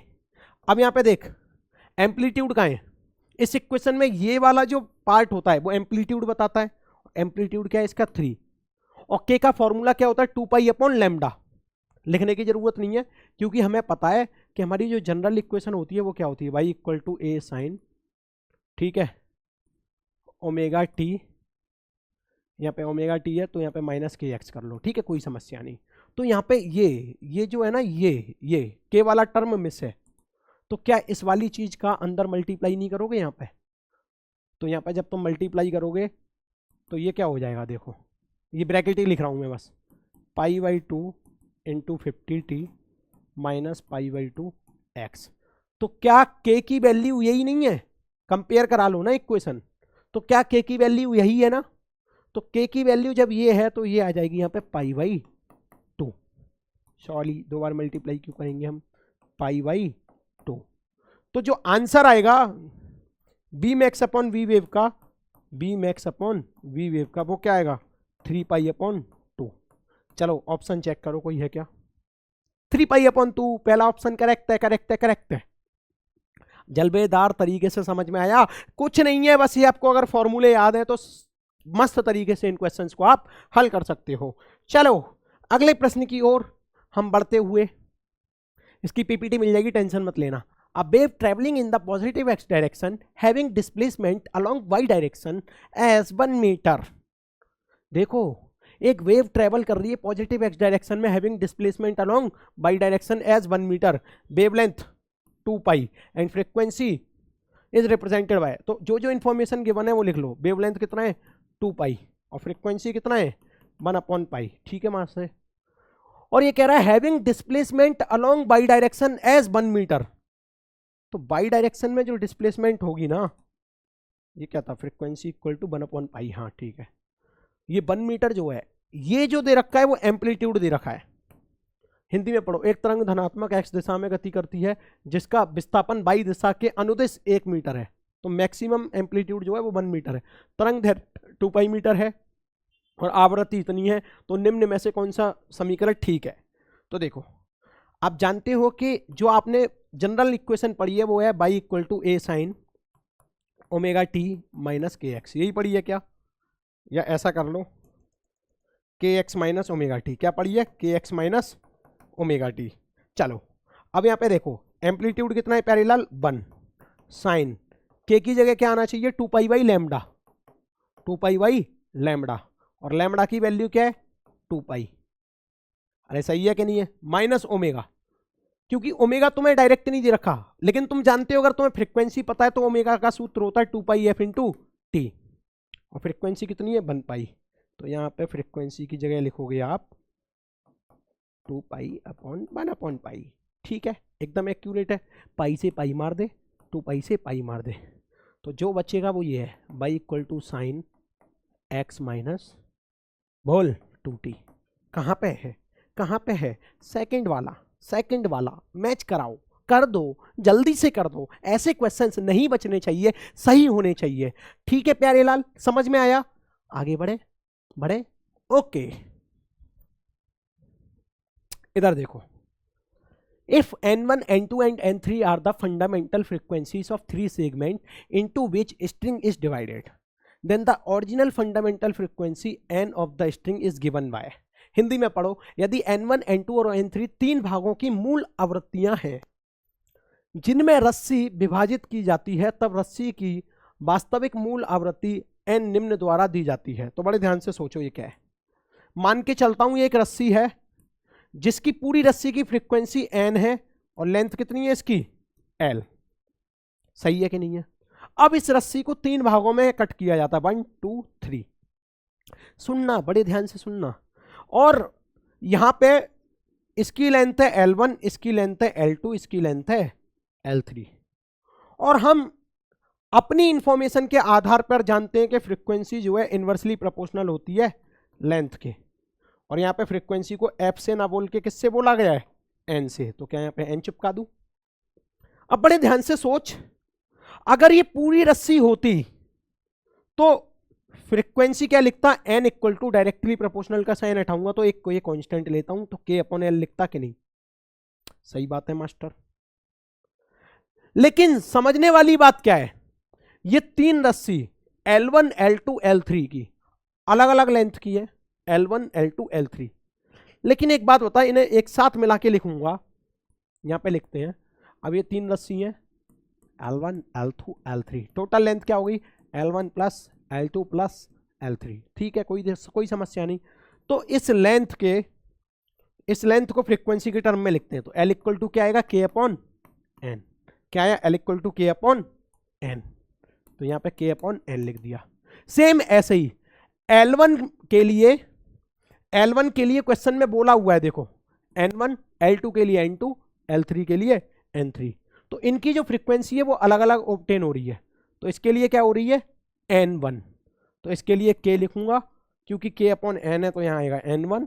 इसके लिए K लिखूंगा, यहाँ लिखूंगा N2।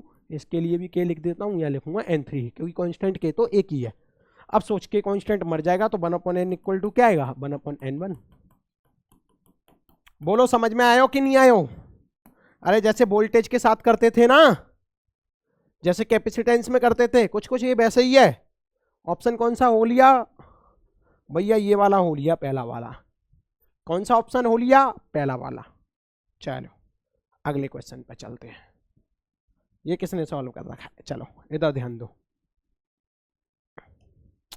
A string is stretched between 2 fixed points separated by 75 centimeter.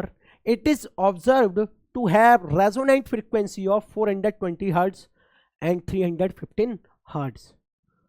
There are no other resonant frequency between these two. The lowest resonant frequency for this string is. Lowest resonant frequency पूछ रहा है। और बड़े ध्यान से सुनो ये क्या कह रहा है, इन दोनों रेजोनेंट फ्रीक्वेंसी के बीच में कोई और फ्रीक्वेंसी नहीं है। तो 2 कॉन्सिक्यूटिव रेजोनेंट फ्रीक्वेंसीज आपको दे रखी हैं। एक स्ट्रिंग स्ट्रेच्ड की गई है between 2 fix point separated by 75 centimetre. ठीक है, अब बड़े ध्यान से सुनो। It is observed to have resonant frequency of फलाना दिखाना, there are no other resonant frequency between these two. तो फिर कह रहा है the lowest resonant frequency for this string is. तो एक बात बताओ, मुझे उम्मीद है कि आप फ्रीक्वेंसी का फॉर्मूला जानते होंगे। ठीक है, जैसे कि मान लो ये अपने पास एक ओपन पाइप है दोनों तरफ से, जिसमें एक तो नोड ये रहा और एक ये एंटी नोड है, एक ये एंटी नोड है। अब आपको ये भी पता होगा कि अगर ये दोनों तरफ से ओपन है तो एंटी नोड और नोड के बीच में पहले बताओ लेंथ कितनी होती है। जो ये वाली लेंथ होती है वो होती है λ/4, और सेम ये वाली भी कितनी हो गई, λ/4। और टोटल लेंथ क्या लिखूंगा, L इक्वल टू λ/4 प्लस λ/4 यानी कि 2 λ/4। अब यहां से लैम्डा कितना आएगा प्यारे लाल, लैम्डा इक्वल टू आएगा 2 लेंथ। ठीक है, तो अब ना तुम्हें यहां से, क्योंकि वो पूछ रहा है the lowest resonant frequency for this string is, तो तुम ना लैम्डा के टर्म में वो लिखो पहले तो फ्रीक्वेंसी। तो हम सब जानते हैं कि स्पीड इक्वल टू क्या होता है, बोलो जल्दी से।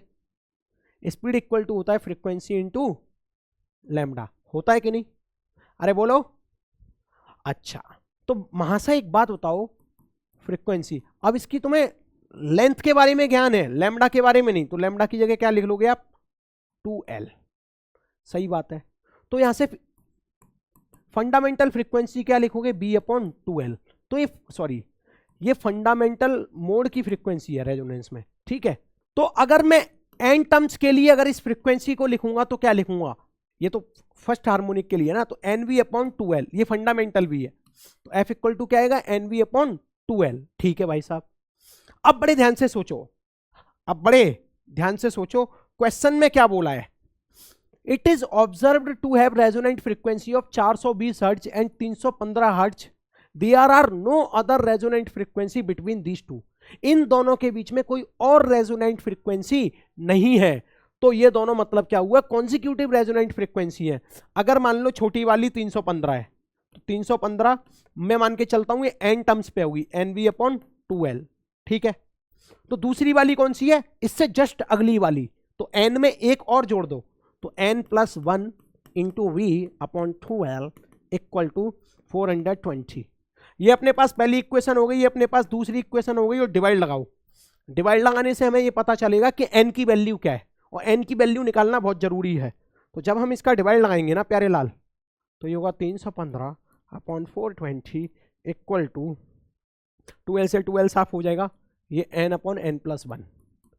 अब बड़े ध्यान से सोचो, 5 से काट दो इसे, ये 8 बार कटेगा, ये 4 आएगा, ये 6 बार कटेगा, ये 3 बार कटेगा, तो इसका इसमें मल्टीप्लाई करो तो 63n plus 1 equal to 84 into n. अच्छा क्वेश्चन है, ध्यान दो, मल्टीप्लाई करो 63n प्लस 63 84n।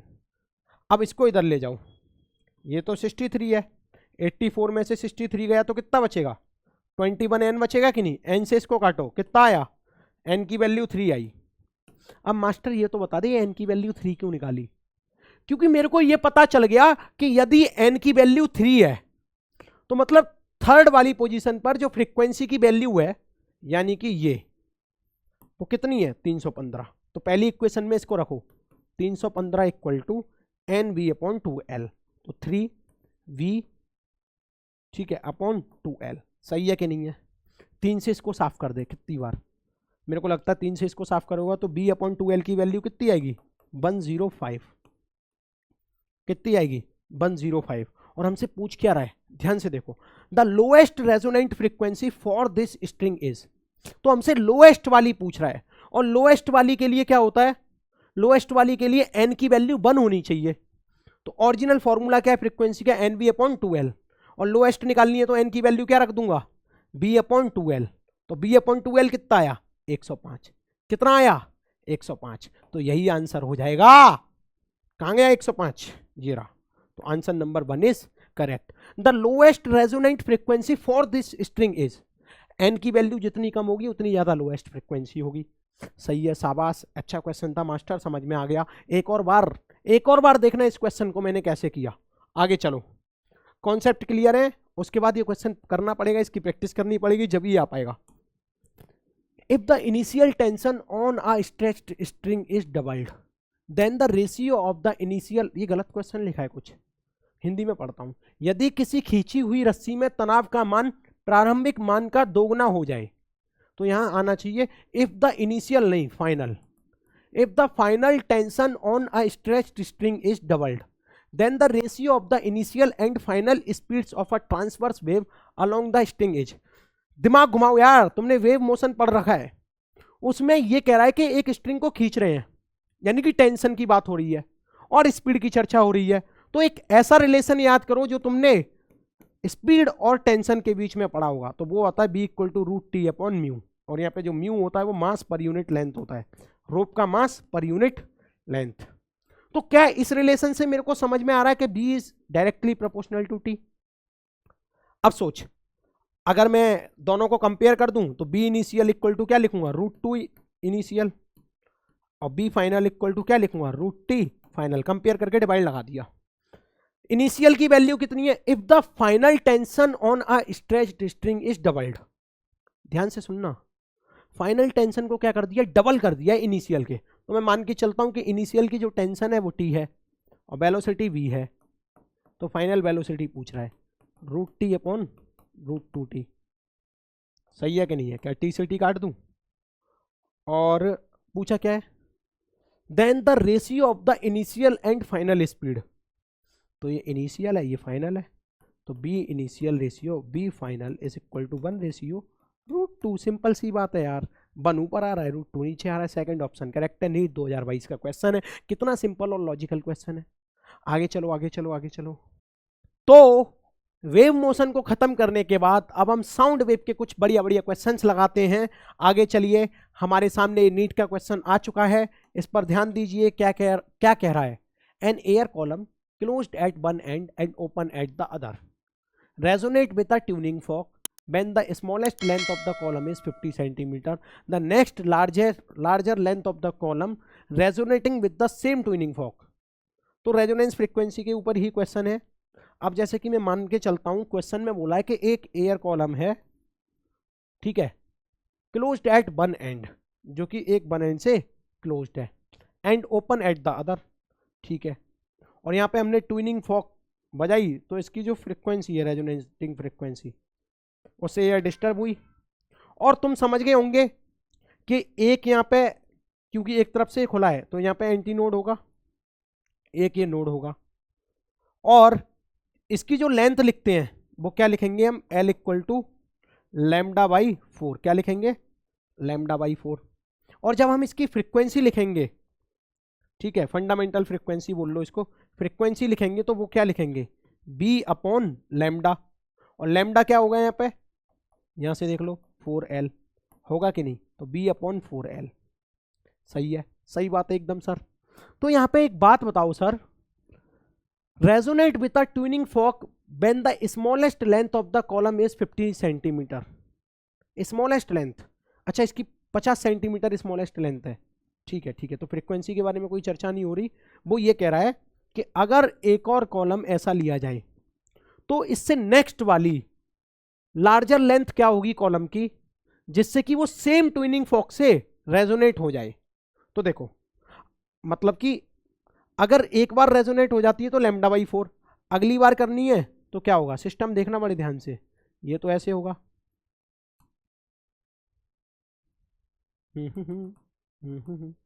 मान ले ये ऐसे है, एक तरफ से तो एंड क्लोज है, एक तरफ से ये एंड ओपन है, एक तरफ से एंड ओपन है, एक तरफ से क्लोज है। तो इसका क्या होता है, λ/4, और इसका क्या होता है, λ/2। तो इसकी टोटल लेंथ क्या हो जाएगी, 3λ/4। ऐसे भी सोच सकते हैं कि λ/4 पर, तो उससे अगला वाला किस पे मिलेगा, 3λ/4 पर। एक बात बताओ, λ/4 की लेंथ कितनी है, इसको यार दोबारा सॉल्व करते हैं।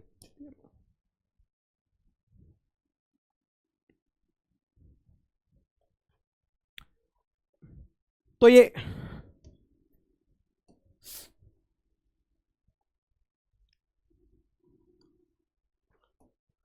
अपने सामने पहला प्रश्न, ध्यान से पढ़ो।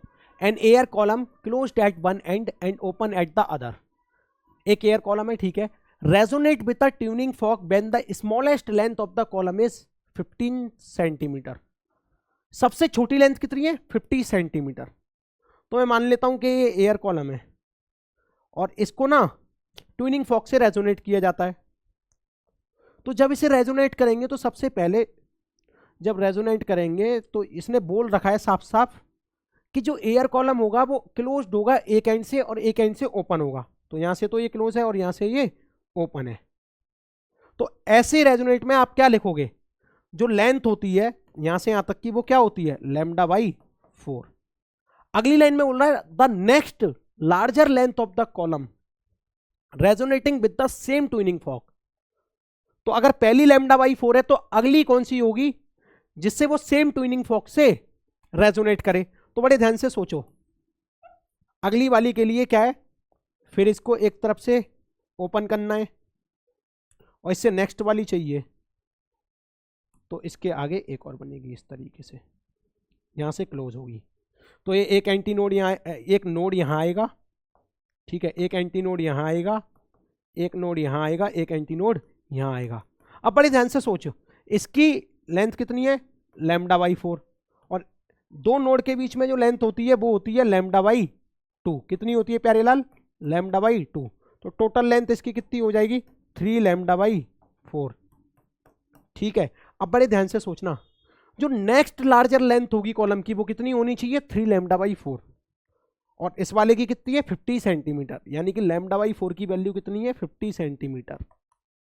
समझ रहे हो ना? अब बड़े ध्यान से सोचो, यहां पे अगर मैं 50 पुट कर दूंगा तो एल टोटल कितनी आ जाएगी नेक्स्ट वाले की 150 सेंटीमीटर, यानी कि इस ट्विनिंग फॉक्स से यहाँ ये 50 सेंटीमीटर में रेजोनेट हो रहा है, और इस ट्विनिंग फॉक्स से नेक्स्ट वाला जो होगा उसकी लेंथ क्या आएगी 150 सेंटीमीटर। ऑप्शन में 150 ये रहा थर्ड वाला। और वैसे भी आपने पढ़ा होगा, अगर पहला फंडामेंटल ये है ना, फंडामेंटल मोड में लैम्डा बाई 4, तो उससे अगला वाला 3 लैम्डा बाई 4, उससे अगला वाला 5 लैम्डा बाई 4, उससे अगला वाला 7 लैम्डा बाई 4। चलो इसको देखो, the two nearest harmonics of a tube closed at one end and open at other end are 220 hertz and 260 hertz. ये कह रहा है द टू नियरेस्ट, आगे पढ़ो, what is the fundamental frequency of the system. The two nearest harmonic of a tube closed at one end and open at other.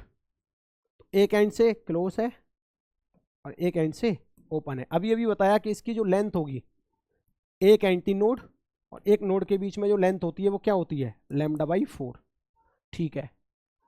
और एक की 220 hertz है और एक की 260 है। टू नियरेस्ट मतलब एक के बाद एक, यानी कि अगर एक की 220 है तो उससे जस्ट अगले की कितनी होगी 260। तो मुझे ये नहीं पता ये किस नंबर की बात कर रहा है, क्या कौन से नंबर की बात कर रहा है। अगर आप एक बात बताओ, ये ओपन है, एक तरफ से ओपन है ना, तो ओपन वाले की अगर तुम फंडामेंटल फ्रीक्वेंसी लिखते हो तो क्या लिखते हो, फ्रीक्वेंसी होती है तुम्हारी बी अपॉन लैम्डा, और लैम्डा क्या दे रखा है यहाँ पे 4L, तो बी अपॉन 4L हो जाएगी कि नहीं।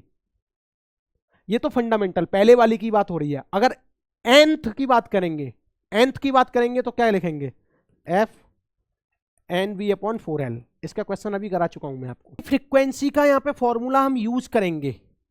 अब बड़े ध्यान से सोचो, ये बोल क्या रहा है, ये बोल रहा है two nearest harmonic of a tube closed at one end. दो नियरेस्ट हार्मोनिक की बात कर रहा है। तो अगर एक एन है तो उससे जस्ट अगली वाली n+1 होगी, लेकिन उससे जस्ट अगली वाली जो दूसरी होगी वो क्या होगी n+2। तो टू नियरेस्ट बोल रहा है ना, तो अगर एक n है तो दूसरी नियरेस्ट कौन सी होगी n+2। तो सोच 220 हर्ट्ज में मान के चलता हूं, nv के लिए दे रखा है, तो 220 equal to nv upon 4L लिख दिया। और जो अगला वाला है वो दूसरी नियरेस्ट की बात कर रहा है, तो 260 दूसरी नियरेस्ट यानी कि n, इससे अगली n+1, इससे अगली n+2, ठीक है, v अपॉन 4L। अब बड़े ध्यान से सोच, ये पहली इक्वेशन बोल दी, ये दूसरी इक्वेशन बोल दी, दोनों का यही डिवाइड लगा दे रहा हूं क्योंकि काम नहीं बढ़ाते अपन। डिवाइड लगा के यहां से मैं n की वैल्यू निकालूंगा। तो देख ये 220 थी और ये 260 है, ये 260 है, ये कितनी है 260, 0 से 0 साफ हुआ, और ये 22 और 26 2 से काटोगे तो यहाँ पे आएगा 11, यहाँ पे आएगा 13, इक्वल टू 4L से 4L साफ, b से b साफ, यहाँ आएगा n, यहाँ पे आएगा n+2, क्रॉस मल्टीप्लाई करो 11n + 22 और ये हुआ 13n। और अब यहाँ पे देखो 13n में से 11n गया तो बचेगा 2n, और n की वैल्यू यहाँ पे आएगी 11। कितनी आएगी प्यारे लाल 11। अब ये n की वैल्यू मैंने क्यों निकाली, क्योंकि मेरे को यहाँ पे n की वैल्यू पुट करनी है 220 equal to nv upon 4L में, मेरे को पता है।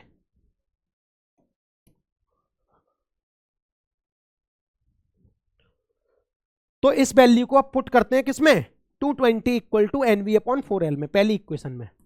तो 220 equal to nv upon 4L, बताऊंगा क्यों पुट किया। यहाँ 11 रखो, 11 b अपॉन 4L, काट दो इसको, कितना आया 11 से काटो 20 आएगा, ये क्या होता है b अपॉन 4L।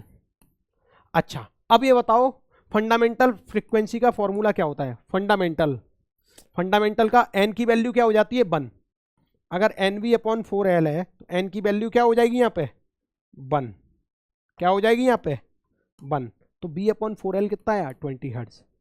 आंसर में क्या पूछा है 20 हर्ट्ज, यही तो पूछा है आंसर। अब इसमें क्या आया the two nearest harmonic, answer पूछ लिया what is the fundamental frequency. तो फंडामेंटल फ्रीक्वेंसी क्या आई जल्दी बताओ 20 हर्ट्ज। आगे चलें, अगले प्रश्न पे ध्यान दें। चलो hello okay. Two cars moving in opposite direction approach each other with speed of 22 metre per second and 16.5 metre per second. The driver of the first car blow a horn having a frequency 400 hertz. The frequency heard by the driver of the second car is. अब बड़े ध्यान से सोचो, ये Doppler effect का question है, हिंदी में पढ़ लेना, मैं समझा देता हूं. दो कार एक दूसरे की अपोजिट डायरेक्शन में मूव कर रही हैं. मान के चलो प्यारे लाल, एक कार ये रही, एक कार ये रही, ये इधर आ रही है बी, ये भी स्पीड से आ रही है बी से. अभी मैं बोल रहा हूं, देखो ये क्या कह रहा है. Two cars move in opposite direction approach each other with speed of 22 metre per second and 16.5. तो इसकी स्पीड में मान लेता हूं b1 22 और इसकी स्पीड में बोल देता हूं 16.5 मीटर पर सेकंड. ठीक है प्यारे लाल, आगे देखो. The driver of the first car, मतलब जिसकी स्पीड 22 है, the driver of the first car below a horn having a frequency 400 hertz. तो इसने भोंपू बजाया, यहां से भोंपू बजाया तो एक फ्रीक्वेंसी थी 400 हर्ट्ज, और वो भोंपू बजाएगा तो इसके पास जाएगा. ये इसी की तरफ आ रहा है. ठीक है भाई, ये सुनेगा. तो ये कह रहा था frequency heard by the driver of second car. तो इस दूसरे वाले ड्राइवर ने कौन सी फ्रीक्वेंसी सुनी?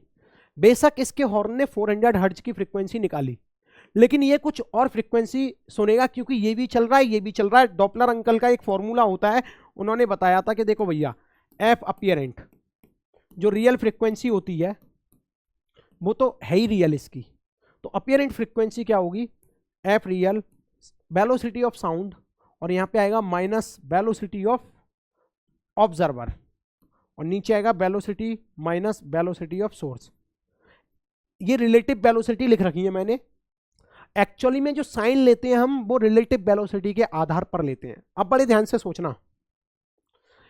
अब मैं क्या कहना चाह रहा हूं, इन साइन को थोड़ी देर के लिए भूल जाओ, क्योंकि इनमें कंफ्यूजन रहता ही है. अब एक बात बताओ, ये अपीयरेंट फ्रीक्वेंसी जो है, अगर हमें वो निकालनी है तो पहले तो रियल फ्रीक्वेंसी की वैल्यू रख दूंगा यहाँ. अब वेलोसिटी ऑफ साउंड आपको क्वेश्चन में दे रखी होगी, वो कितनी है? 340. देखो आप, ये रही. ठीक है, तो यहाँ लिख दो 340, नीचे भी लिख दो शांति से 340.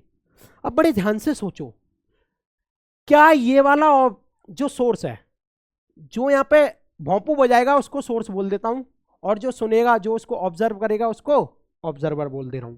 जाहिर सी बात है, जिसके ऊपर हॉर्न लगा होगा वो सोर्स हो जाएगा, क्योंकि वहीं से साउंड आ रहा है भोंपू का. ऑब्जर्वर उसको क्या करेगा? ऑब्जर्व. ठीक है, तो अब बड़े ध्यान से सोच, क्या ये यहां पे सायरन लगा हुआ है, इसने भोंपू मारा, तो क्या ये इसके पास आ रहा है? तो इसको क्या फील होगा ऑब्जर्वर को कि जो साउंड की फ्रीक्वेंसी है वो इंक्रीज हो गई. क्या हो गई? इंक्रीज. या ऐसा कर लो, ये जब इसके पास आएगा तो रिलेटिव वेलोसिटी के आधार पर साउंड की स्पीड तो यही होगी, क्योंकि जब यहां से भोंपा मारेगा तो साउंड तो इधर ही जाएगा, और ये आदमी इधर आ रहा है. तो दोनों जब अपोजिट डायरेक्शन में आ रहे हैं, यानी कि एक दूसरे के करीब आ रहे हैं, तो स्पीड क्या होगी इसकी? ऐड. तो वेलोसिटी ऑफ ऑब्जर्वर और वेलोसिटी ऑफ साउंड यहाँ पे क्या हो जाएंगी? ऐड, क्योंकि ये दोनों अपोजिट डायरेक्शन में आ रहे हैं. अब यहां पे देखो, बड़े ध्यान से सोचना, साउंड किधर जा रहा है? इधर. और ये जो सोर्स है वो किधर जा रहा है? वो भी इधर जा रहा है. क्या दोनों सेम डायरेक्शन में जा रहे हैं? और रिलेटिव वेलोसिटी के आधार पर हम ये कह सकते हैं, अगर ये दोनों सेम डायरेक्शन में जा रहे हैं तो इनकी स्पीड घटेगी. तो यहां पे इसको b माइनस बी एस ही रहने दो. अब देखो, प्लस बी ऑब्जर्वर की स्पीड कितनी थी? ये ऑब्जर्वर यानी कि b2 16.5, 340 माइनस यहाँ पे सोर्स कौन है? b1, तो यानी कि 22. अब इसको क्या सॉल्व कर लो, सॉल्व कर लो फटाफट से. 400 मल्टीप्लाई 340 365.5, और ये 10 में से 2 गया तो 18. ठीक है, अब इसका ना डिवाइड लगाओ, ऊपर नीचे जो भी करना है करो. डिवाइड लगाने के बाद यहाँ से जो आंसर आएगा वो ही हो जाएगी अपीयरेंट फ्रीक्वेंसी, यानी कि जो ऑब्जर्वर को सुनाई दी है. तो कितनी सुनाई दी है? मेरे हिसाब से इसका आंसर आएगा 400 से ज़्यादा. कितना ज़्यादा आएगा ये भी तो है, 400 से थोड़ा ही ज़्यादा आएगा.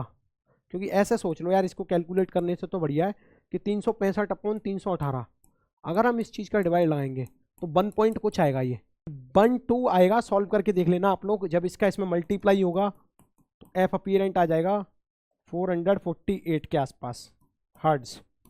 तो ये आंसर होना चाहिए, और ये आंसर किधर दे रखा है, थर्ड वाला।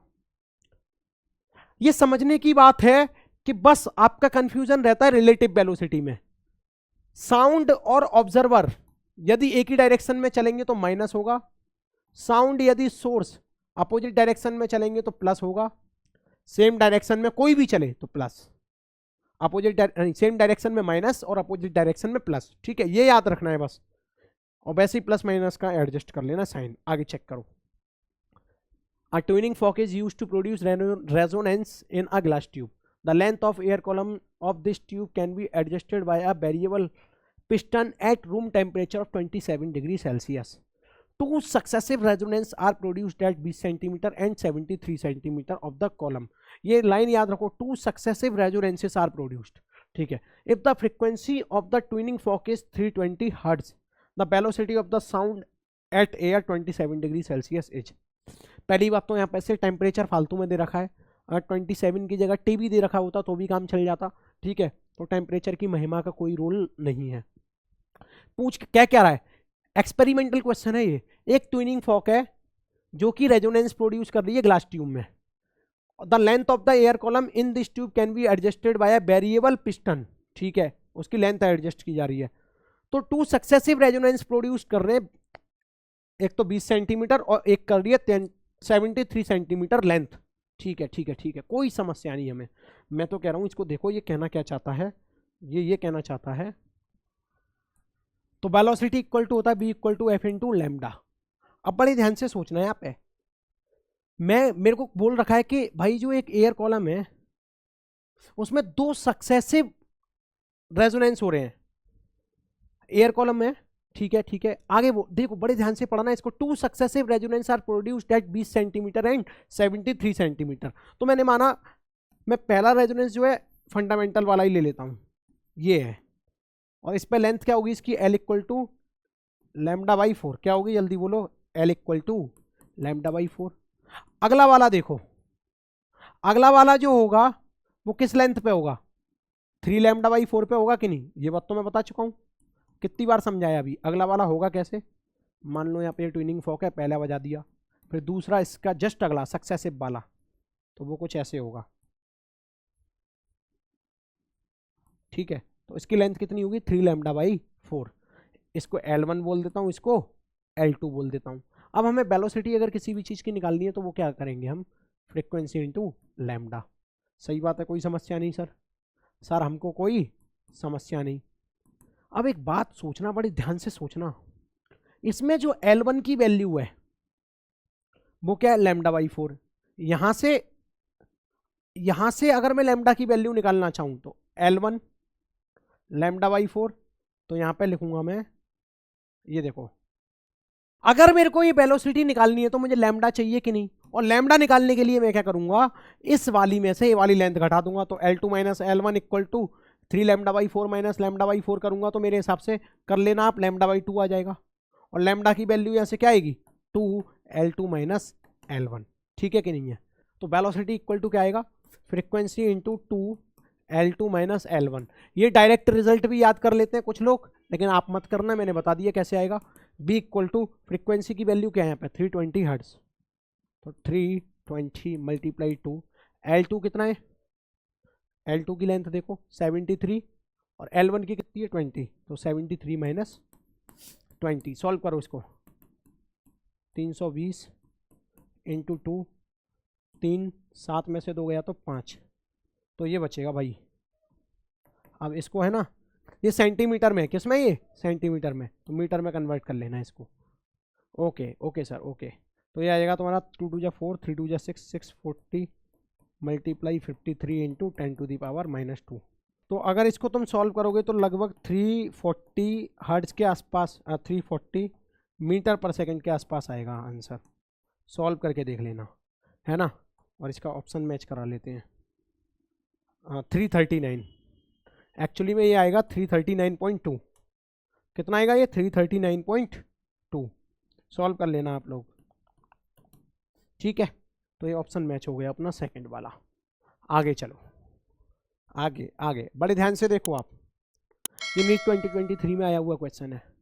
The ratio of frequency of fundamental harmonic produced by an open pipe to that of the closed pipe having the same length is.